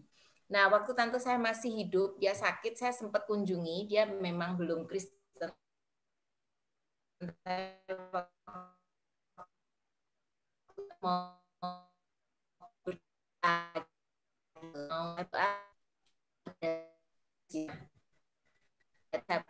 saya tahu yang mengunjungi karena memang mereka itu kepercayaannya itu. Jadi kalau meninggal terus dibawain macam-macam. Nah, waktu meninggal saya pulang, welcome nih ceritanya. Pas di rumah duka pada itu loh bikinin uang itu loh, Bu, yang tadi disebut Pak Gunawan. Jadi dari Taiwan aja. Di kampung pun ada gitu loh, Bu. Saya tuh diem aja gitu kan. Ini kayak ribet amat gitu. Terus dibikin rumah-rumahan loh, Bu. Ini mohon buat dikirim di sana. Rumahnya juga kecil. Orangnya aja nggak segitu. Masa rumahnya segitu. Terus ini mau dibawain duit tuh seperti apa itu ya. Mending kayak cuman amplop itu kayak berbentuk begitulah. Kayak permen hopkes gitu ya modelnya gitu. Saya mau nggak bantu. Gambar di perak gitu, Bu. Ya, betul. Itu sudah dicetak khusus tuh, Pak Jarwo. Oh iya. Saya diginiin sama om saya, tapi om yang satunya lagi. Kamu bantuin itu, masih banyak nih duitnya yang belum dikirim. saya bingung. Aduh, ini ngerjain kayak begini nih sia-sia juga gitu kan. Kalau ngomong sia-sia apaan nih, mendingan aku ngobrol yang lain atau sharing apa. Ya, tapi karena saya menghargai yang hidup, nah saya juga apa ya namanya, kita dengan family kan enggak bisa terlalu kaku juga. Dia tahu saya juga Kristennya sungguh-sungguh. Ya saya bantu aja. Saya bilang, waduh sampai sana nanti duitnya jadi apa ini yang ratusan ribu yang mana nih? Soalnya sama semua. Ya maksud saya ketika saya bantu itu bagaimana Ibu? Saya lupa minta ampun sama Tuhan. Jadi saya pikir ya udahlah, orang kayak seni melipat aja begitu loh Bu. Gimana Bu kalau sikap saya itu? Oke. Kalau misalnya praktek seperti itu Bu, masih ada di Kemang juga Bu, kirim segala macam gitu ya, rumah-rumahan, mobil dan sebagainya. Nah, tadi Ibu Teresia bertanya tentang ini dosa enggak? Saya mulai dari situ ya. Dosa itu kan persoalan Tuhan dengan kita, gitu ya. Kemudian kalau bicara dosa kan dari konsep Ibraninya hamartia itu melakukan sesuatu dengan meleset, gitu. Ibarat orang panah itu kan tidak kena sasaran, berarti menyimpang, gitu. Apakah itu berdosa? Apakah itu menyimpang? Nah, saya mau cerita aja dulu begini, Bu. Di Kemang masih ada yang seperti itu, meskipun bukan dari kalangan teman-teman yang sudah Kristen. Biasanya orang tua mereka gitu, yang masih Konghucu atau Buddha. Dan sebelum mereka membantu orang tua mereka atau keluarga yang meninggal, mereka pamit dulu sih, kami mau buat itu, mau masak, mau buat seperti onde-onde apa-apa untuk apa? Untuk sembayang gitu. Nah, terus saya jawabnya, oh jangan berdosa gitu. Tidak, tapi saya katakan kalian melakukan itu untuk apa? Saya bertanya dulu tujuan mereka melakukannya, dan biasanya mereka katakan kami mau bantu orang tua, tapi mereka tidak punya keyakinan dan kepercayaan itu lagi gitu. Mereka tidak lagi terlibat di dalam hal itu, membantu buat kue atau membantu. Saya pikir menghargai kan, apa salahnya? Apa salah gitu. Jadi mungkin orang lain yang akan bilang, wah nggak boleh itu najis. Tetapi apa salahnya dia membantu? Oh dia nggak punya mengikuti keyakinan itu kan? Dia cuma sekedar membantu melipat, membuat kue, menyiapkan orang tuanya sembahyang dan sebagainya. Nah, konsep yang saya kembangkan adalah begini.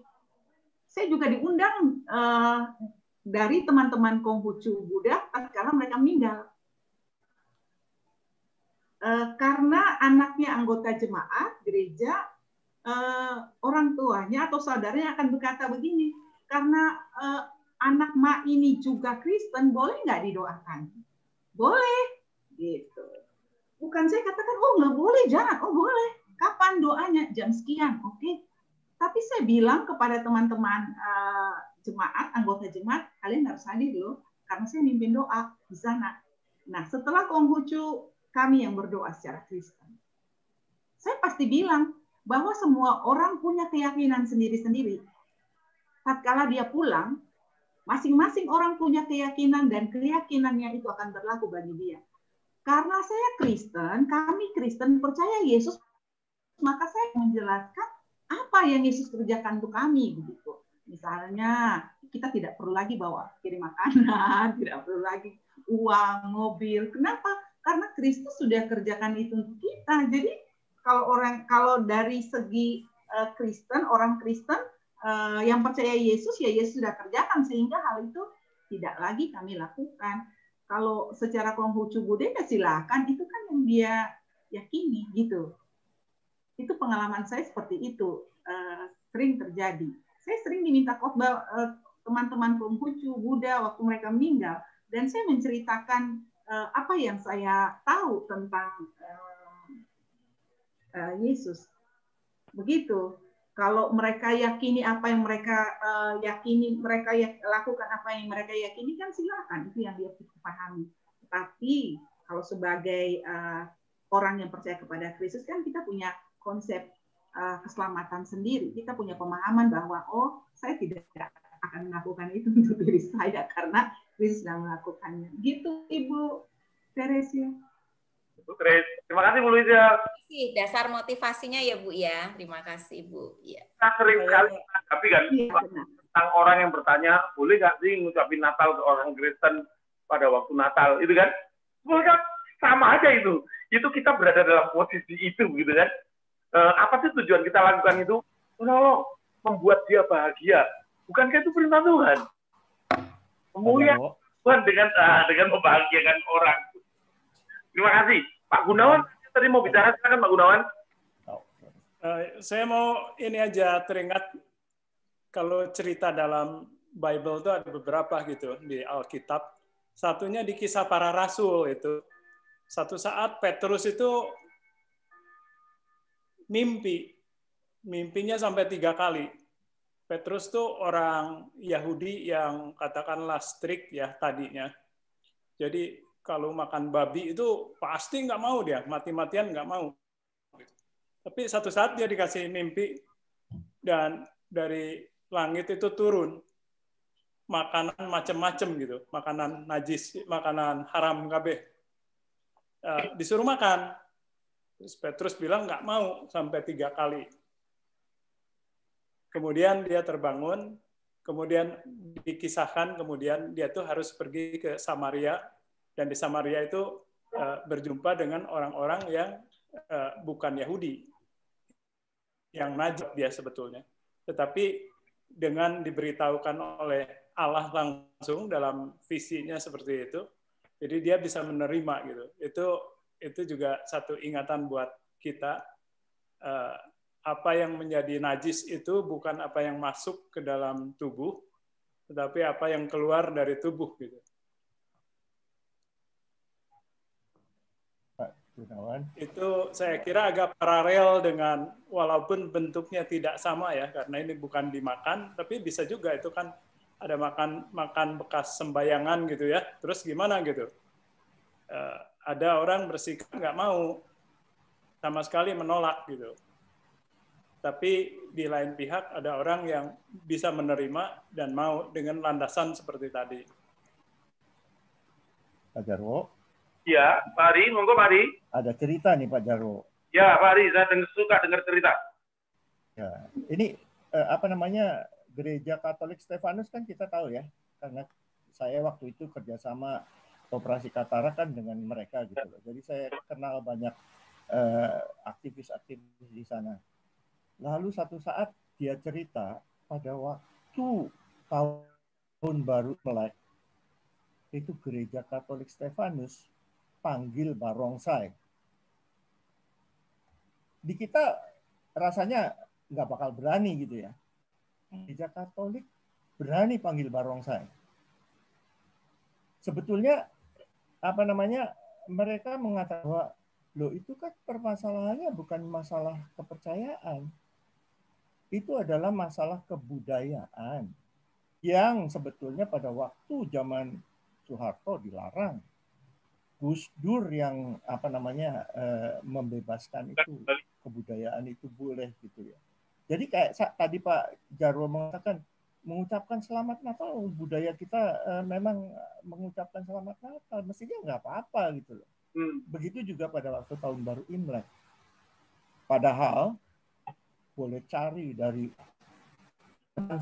di Alkitab itu nggak ada tuh nama binatang barongsai. Iya nggak? Satu-satunya yang keluar tiap tahun baru Imlek barongsai itu. Dan itu orang Katolik Stefanus betul-betul saya kagum juga.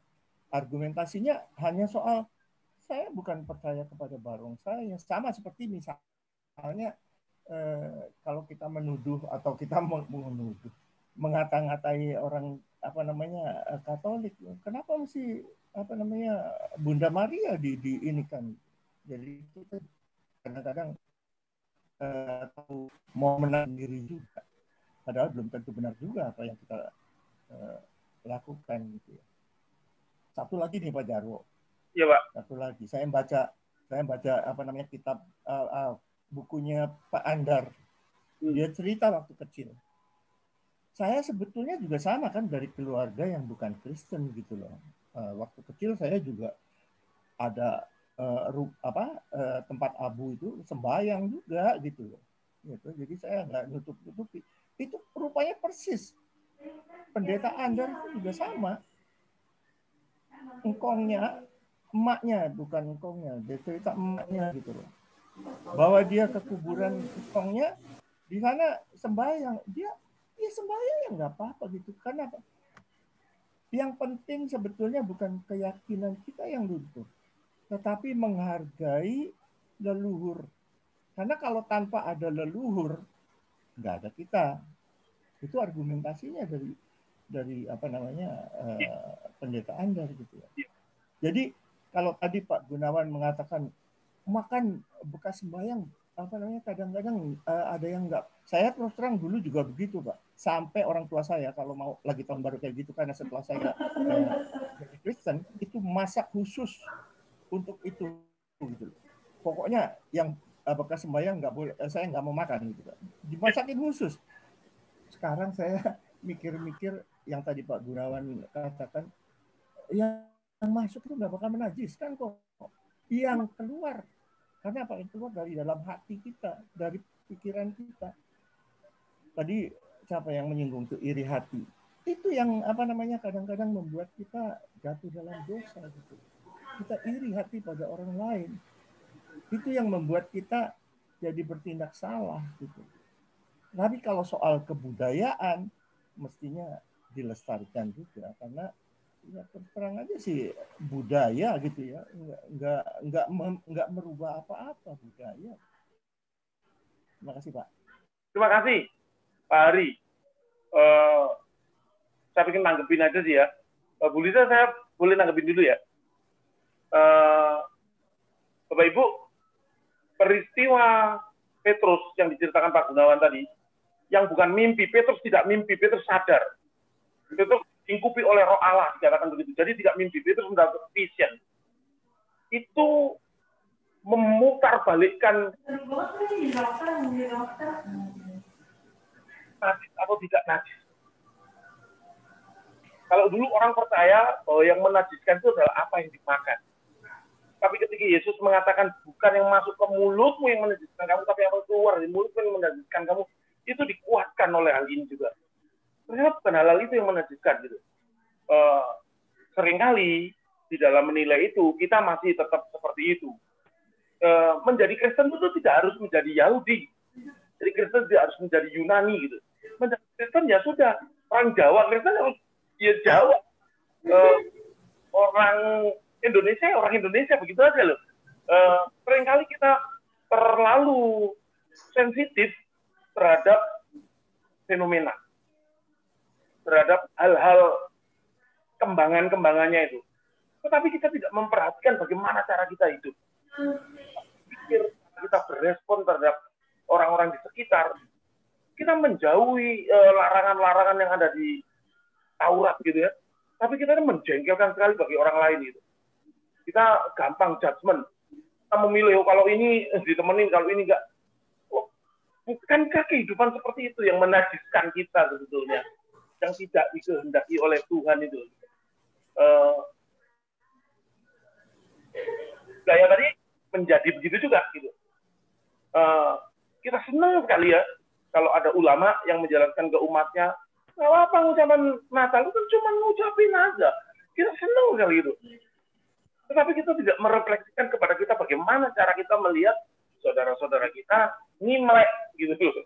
Lalu kita merespon Imlek. Yang soal makan sajian sih memang ada ya di surat Paulus dibilang kalau itu menjadi batu sandungan jangan dilakukan lah. Kalau orang-orang melihat, kok itu begitu ya, itu kan sudah dipersembahkan kepada dewa, kok dia makan, itu kan menjadi batu sandungan kalau kita makan depannya. Tapi bersama-sama dengan orang yang tidak menganggap itu apa-apa ya, makan aja gitu kan.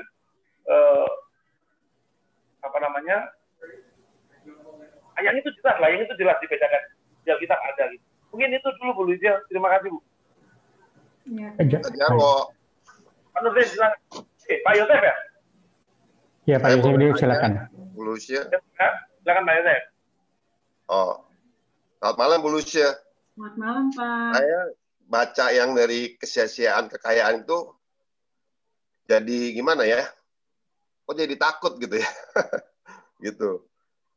Tapi ya kami percaya Roh Kudus akan menuntun kita semua. Khususnya untuk yang di ayat 13. Saya bacakan sebentar. Dan kekayaan itu binasa oleh kemalangan. Sehingga tak ada suatu pun padanya untuk anaknya. Waduh, itu gawat juga ya. Tapi saya percaya bahwa Alkitab itu masih ada jalan keluar. Nah, saya melihat ayat 13 ini seperti Ayub. Dia orang kaya sekali malah ya. Terus di akhirnya, endingnya kita bisa tahu lah ya gimana. Dia malah mendapatkan lebih banyak dan itu nggak sia-sia Ayub. Nah, saya rasa gimana ya rasa cemas saya yang rasa ketakutan itu. Terima kasih Bu Lucia. Terima kasih Pak Yosef. Bu Lucia silakan kalau mau menanggapi. Iya, pertama bahwa kita belajar untuk takut dan percaya kepada Tuhan. Gitu Pak ya.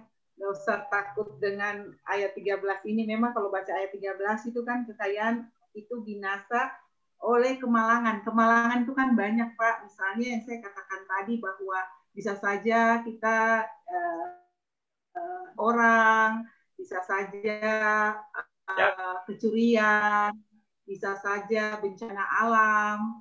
Itu namanya kemalangan yang bisa aja menghabiskan semua hal yang kita punya. Banjir, macam-macam hal gitu Pak. Nah, tetapi di sini, ya Pak? Bukan saya bilang penyakit. Nah, oh ya, penyakit, betul. Nah, tapi di sini kita harus, karena kita tahu kelemahan itu kan kelemahan kita, ketidakmampuan. Ketidakberdayaan kita, meskipun kita punya harta benda, makanya hidup orang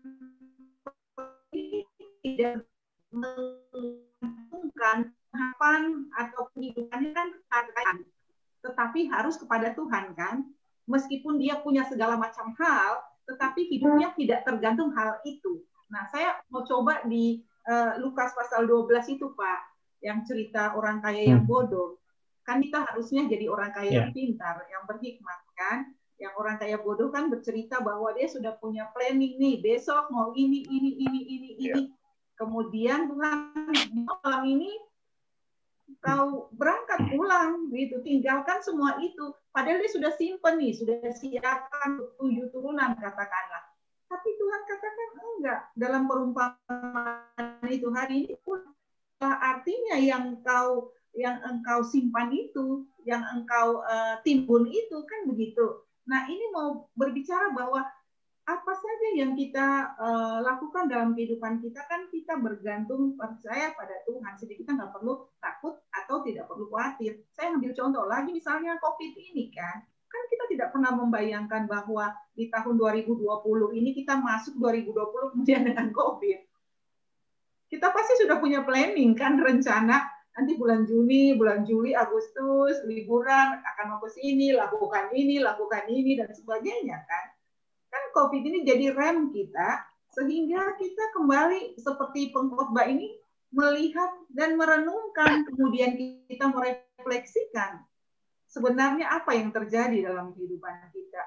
Jadi itu yang disampaikan pengkhotbah, kita menggantungkan diri hidup kita pada Tuhan dan kita nggak perlu takut atau khawatir. Takut boleh ada, boleh datang, tapi kita singkirkan dalam kehidupan sebagai orang yang percaya bahwa apa yang Tuhan buat dalam kehidupan itu baik. Dan Pengkhotbah 3 ayat 18 berkata bahwa Allah melakukan sesuatu kan tepat pada waktunya. Baik, indah, dan tepat pada waktunya. Pengkhotbah pasal 3. Seperti Ayub, Bu ya? Iya. Cerita Ayub ya? Ayub, nah iya. Ayub juga mengalami hal serupa kan. segala hartanya kan habis. Semua anak-anaknya juga meninggal. Itu kemalangan, Pak. Ya. Terima kasih, Bu. Wah, bagus sekali itu penguatan. Terima kasih, Pak Jarwo. Terima kasih, Pak Yosef. Bapak Ibu yang lain? Pak Nurdin? Oh, tadi udah ditanya sama Pak Yosef Huta Barat. Saya hanya ingin membelokkan kembali aja bahwa kita lagi bicara tentang kekayaan, supaya tidak melebar kemana-mana. Jadi terima kasih, karena kalau tidak ditanyakan sama Pak Yosef, seolah-olah orang semua takut untuk menjadi orang kaya, ya kan? Sehingga padahal tidak itu yang dimaksudkan. Tapi bagaimana secara bijaksana kita mengelola untuk menjadi orang kaya yang pintar, bukan orang kaya yang bodoh. Terima kasih, Bu Lise. Terima kasih, Pak Yosef. Pak Narto tidak memunculkan dirinya.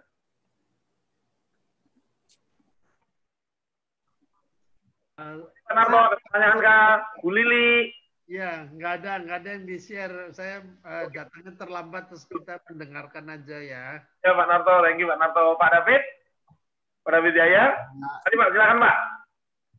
Hanya menambahkan aja seperti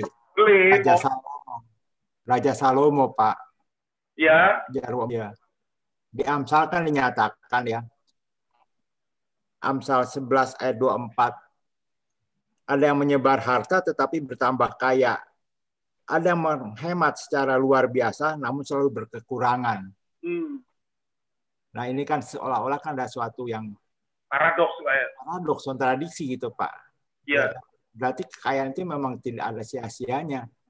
Karena kita sering memberi, berarti bertambah kaya. Tapi orang yang pelit itu malah berkekurangan. Iya. Mungkin salah satu itu share dari saya, Pak Jarwo. Ya. Terima kasih, Pak David. Bu Lisa, itu, Bu. Sesuatu yang menarik, paradoks yang nyata kebenarannya gitu ya. Bertambah kaya juga dalam hal kebajikan, itu pasti kan, Pak. Kalau kita memberikan, sebenarnya kita kaya dengan kebaikan. Iya. Iya. Sebetulnya soal konsep, Bu ya. Bapak Ibu, ketika kita memberi, ketika kita menebar kekayaan tadi, orang lain berkonsep supaya Allah memberi lebih, supaya mendapat pahala, gitu kan? Orang Kristen ini rada berbeda imannya, cara berimannya. Orang Kristen ini kan memberi karena bersyukur, sudah diberi duluan gitu. Semakin banyak yang dia tabur, kan semakin banyak yang dia terima sebetulnya sudah. 10% itu apa gitu? Dan 90% saya sudah. Gitu. Nah, ketika menghidupi imannya dengan itu, maka yang tadi, Pak, Tuhan mempercayakan kepada dia tanggung jawab yang lebih besar. Tanggung jawab untuk menebar yang lebih besar. Tanggung jawab membawa berkat yang lebih besar. Sebagai apa ya, konsekuensi bukan nyuap Tuhan gitu ya. Tetapi Tuhan melihat bahwa dia berkenan kepada kita yang mampu melakukan tanggung jawab seperti itu. Korelasinya jadi seperti itu kalau di kehidupan dan iman Kristen gitu. Ada yang menghemat luar biasa. Itu kan sama seperti orang yang menyimpan 1 talenta di tanah itu. Karena aku takut Tuhan, nggak ada kepastian dalam hidup ini. Kau suka menuntut sesuatu yang tidak menjadi hakmu. Jadi kusimpan, malah diambil. Semakin pelit, semakin memikirkan dirimu sendiri, itu artinya kan kita menjauhkan Tuhan dan campur tangan Tuhan dari hidup kita. Ya sudah. Hiduplah dengan cara dan kekuatanmu sendiri, kan seperti itu seolah-olah ya. Bukan Tuhan ngapok kayak gitu, tapi Tuhan memberikan kepada kita ini loh, seberapa mampu kau melakukan tanggung jawabmu sebagai orang yang bersyukur dan membawa kebaikan bagi sesama sebagai saluran berkat Tuhan. Sepertinya begitu ya. Bu Lisa, monggo. Ya, saya mau tambahkan sedikit di sini. Sebenarnya ada konsep kita adalah orang yang memberi adalah sebenarnya orang yang kaya, karena dia memberikan berarti selalu dia punya kan. Nah, kita yang disampaikan Pak Jarwo tadi itu konsep pemahaman do ut des. Misalnya saya beri supaya saya dapatkan, itu masih ada. Sampai ada seorang yang telah berupaya memberi persembahan perpuluhan, kemudian dia nggak dapat apa-apa, terus marah. Oh, saya sudah berikan perpuluhan, kok saya nggak dapat. Saya bilang, wah, kita nggak bisa bermain judi dengan Tuhan ya. Saya beri supaya dapat, gitu. Karena konsep persembahan itu sebenarnya bukan perpuluhan seluruh diri kita kan. Perpuluhan sebenarnya patokan minimum yang diberlakukan supaya Israel atau orang percaya belajar memberi, belajar dari persepuluhan dulu. Tetapi persembahan kita yang benar adalah kehidupan kita seperti di Roma pasal 12 ya. Kita seluruh hidup, bukan sepersepuluhan. Nah, konsep ini yang kadang juga dipahami oleh sebagian orang bahwa saya beri supaya saya dapat. Padahal kita memberi karena kita sudah diberi, gitu loh. Kita sudah diberi. Jadi kita memberi bukan karena supaya kita dapat, kita sudah diberi. Maka kita beri dengan ucapan syukur, kan? Bukan dengan, makanya ada pergeseran konsep. Kalau dalam perjalanan kan umat Israel membawa korban persembahan. Itu berbagai macam, ada ucapan syukur, penebusan dosa. Tapi kita sekarang nggak bilang kita bawa korban persembahan, kan? Tapi kita bawa ucapan syukur karena Kristus sudah jadi korban untuk kita, yang telah memberikan dirinya bagi kita sebagai korban persembahan yang hidup. Nah, sehingga kita wajib memberi diri kita sebagai persembahan yang hidup.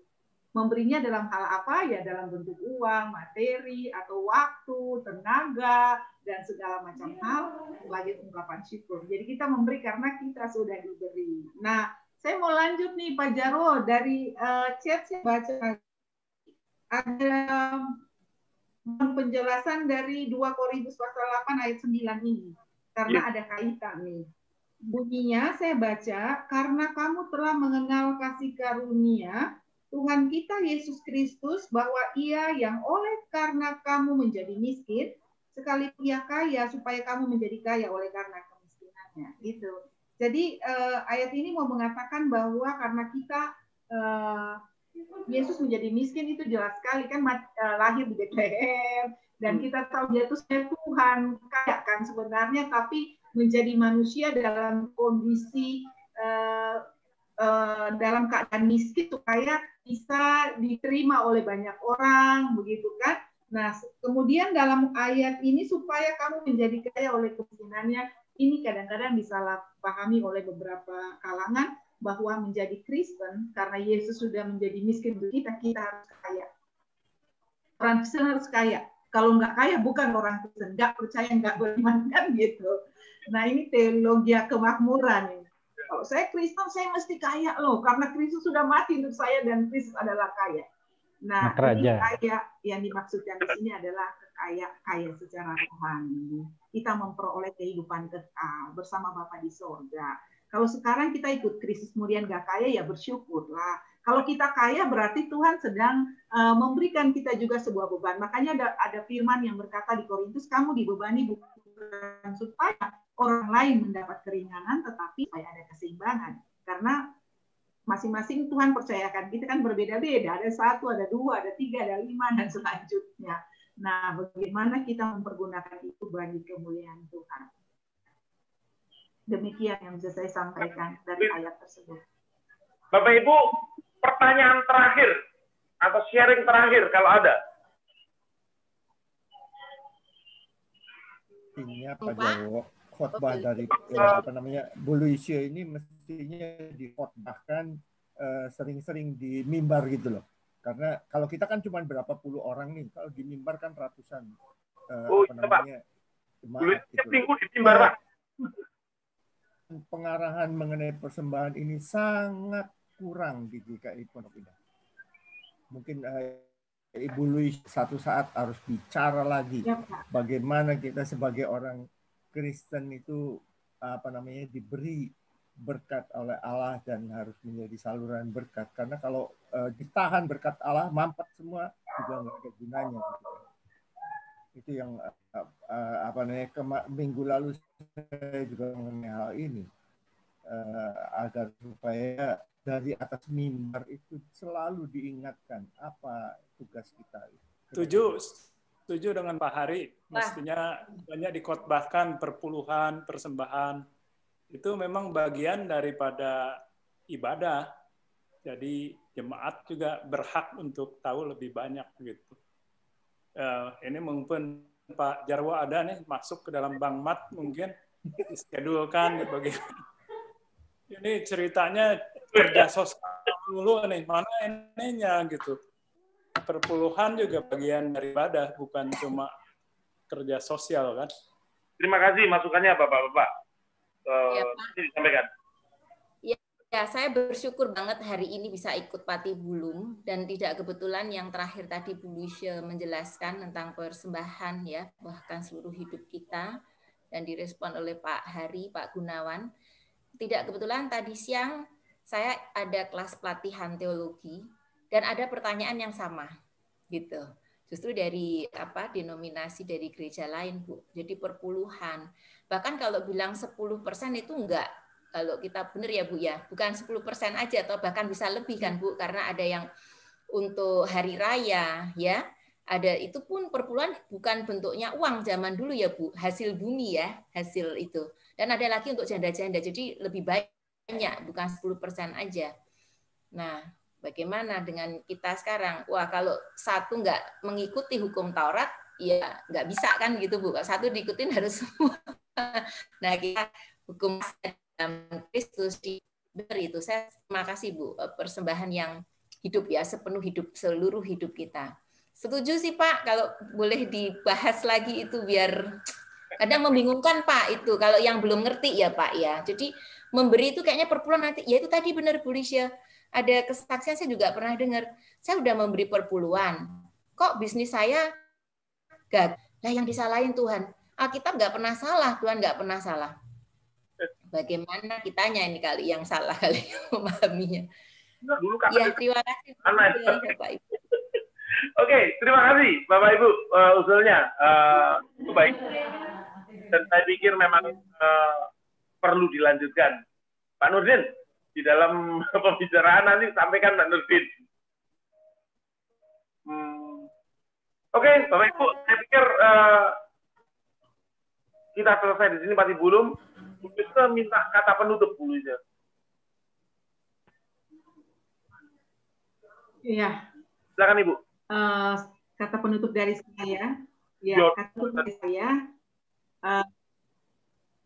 kata penutup dari saya bahwa di dalam Tuhan segala sesuatu akan menjadi indah. Tidak ada kegagalan dan tidak ada kesia-siaan di dalam Allah. Maka kita diarahkan untuk melihat Allah dan juga untuk belajar melihat bahwa di luar Tuhan semuanya akan menjadi sia-sia adanya.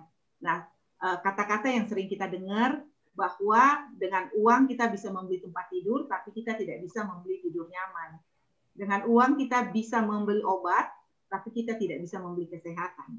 Dengan uang kita bisa membeli makanan yang enak, tapi kita tidak bisa membeli kenikmatan. Nah, semua kita dapat di dalam tangan Tuhan. Maksudnya, uang oke, kalau nggak ada uang susah dong, nggak bisa kita Zoom meeting ini. Kan perlu data, butuh duit dong. Tetapi kita jangan lupa bahwa segala sesuatu harus ada di dalam tangan Tuhan. Sehingga semuanya itu untuk memuliakan namanya. Terima kasih, selamat malam. Terima kasih Bu Lucia. Bapak Ibu, demikianlah kesia-siaan kekayaan. Minggu depan kita masih akan lanjut bersama Bu Lucia sekali lagi tentang kesia-siaan umur panjang. Materinya dari Pengkhotbah 6 ayat 1 sampai 12. Semoga apa yang tabur malam ini dapat bertumbuh dengan baik dan menghasilkan buah-buah seperti yang dikehendaki. Sebelum kita tutup dalam doa, mari kita foto bersama. Jadi mohon nyalakan videonya. Bu Ratna, Pak Narto, Pak James, ada Pak James Panjaitan, Pak Burhan, ayo monggo. Nanti. Sebentar ya, kita akan foto 2 kali. Dan sudah. Didi, Gunani. Oke. Pak Nurdin malah hilang. Ini ada. Nggak kelihatan videonya ya, Pak Nurdin? Masa sih? Oke, sekarang kelihatan. Ada. Punya masalah sih. Pak Narto, Bu Lili, Bu Nani, Pak James, Bu Tris, Bu Dia kelihatan. Bu Tris ini loh, Pak. Orang sudah dari tadi loh, Pak. Nggak pernah off loh. Oke ya, ini kelihatan. Kecuali Pak James Panjaitan. Bapaknya Harapan. Bentar ya. 1. Ini yang pertama. 1, 2, 3. Oh enggak, mempan ya? 1, 2, 3. Oke. Saya rekam dulu.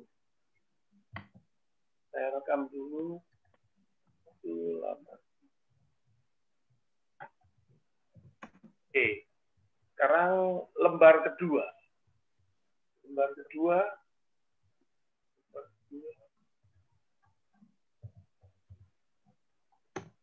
Oke, lembar kedua. 1, 2, 3. Oke. Sudah. Bapak Ibu, terima kasih. Bentar. Minggu lalu saya tidak berhasil mengambil lembar kedua. Nah, sudah. Oke, jadi mari kita berdoa. Bu Babsia akan memimpin kita dalam doa penutup. Mari Bu Babsia. Jangan saya, Pak. Tapi lu berdoa, jangan saya. Ayo, Bu. Enggak lah. Depan aku deh. Ke depan ya, Bu ya. Bu Nani aja kalau gitu. Bu Nani bisa minta tolong tutup dalam doa.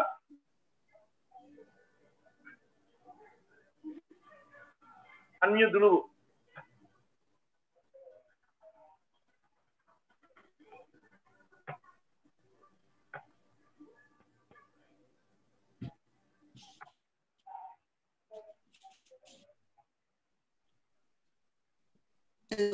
Bu Nani, silakan. Belum kedengaran ya? Ya. Oke. Sudah, Pak. Kedengaran nggak? Kedengaran sekarang, Bu. Oke. Silakan, Bu Nani. Baik. Dalam doa penutup. Sudah, Pak. Iya, Bu. Silakan. Ya. Mari kita berdoa. Tuhan Allah Bapa kami yang bertahta di kerajaan surga. Tuhan kami sungguh mengucap syukur untuk pelajaran yang melalui pengkhotbah 5, melalui Ibu Lucia yang telah memaparkan semua mengenai hal kekayaan dan yang berhubungan dengan kehidupan kami sekalian. Tuhan, kami mohon berkat-Mu Tuhan, supaya semua hal yang telah dibagikan oleh Ibu Lucia dan sharing kami semua kiranya boleh menjadi membawa manfaat untuk kami, dan kami menghargai semua kekayaan yang Tuhan berikan kepada kami, supaya sungguh melalui kehidupan kami masing-masing Tuhan memakai kami untuk menjadi saluran berkat untuk orang lain. Terima kasih Tuhan. Untuk malam hari ini kami pertaruhkan semua kehidupan kami di dalam nama Tuhan Yesus. Kami berdoa. Terima kasih Tuhan. Amin. Amin. Terima kasih Bu Nani. Sekali lagi terima kasih Bu Lucia. Bapak Ibu sekalian. Terima kasih Bu Lucia. Pak Jarod dan semua. Terima kasih semuanya. Sampai ketemu. Terima kasih Bu Nani. Terima kasih semua. Bu Lucia, Pak Jarod. Terima kasih Pak Jarwo. Ketemu. Terima kasih. Udin, Pak. Sama-sama. Terima kasih semuanya. Bapak Ibu, Tuhan berkati. Sampai jumpa, sampai ketemu. Mari. Selamat malam. Santo malam. Yuk.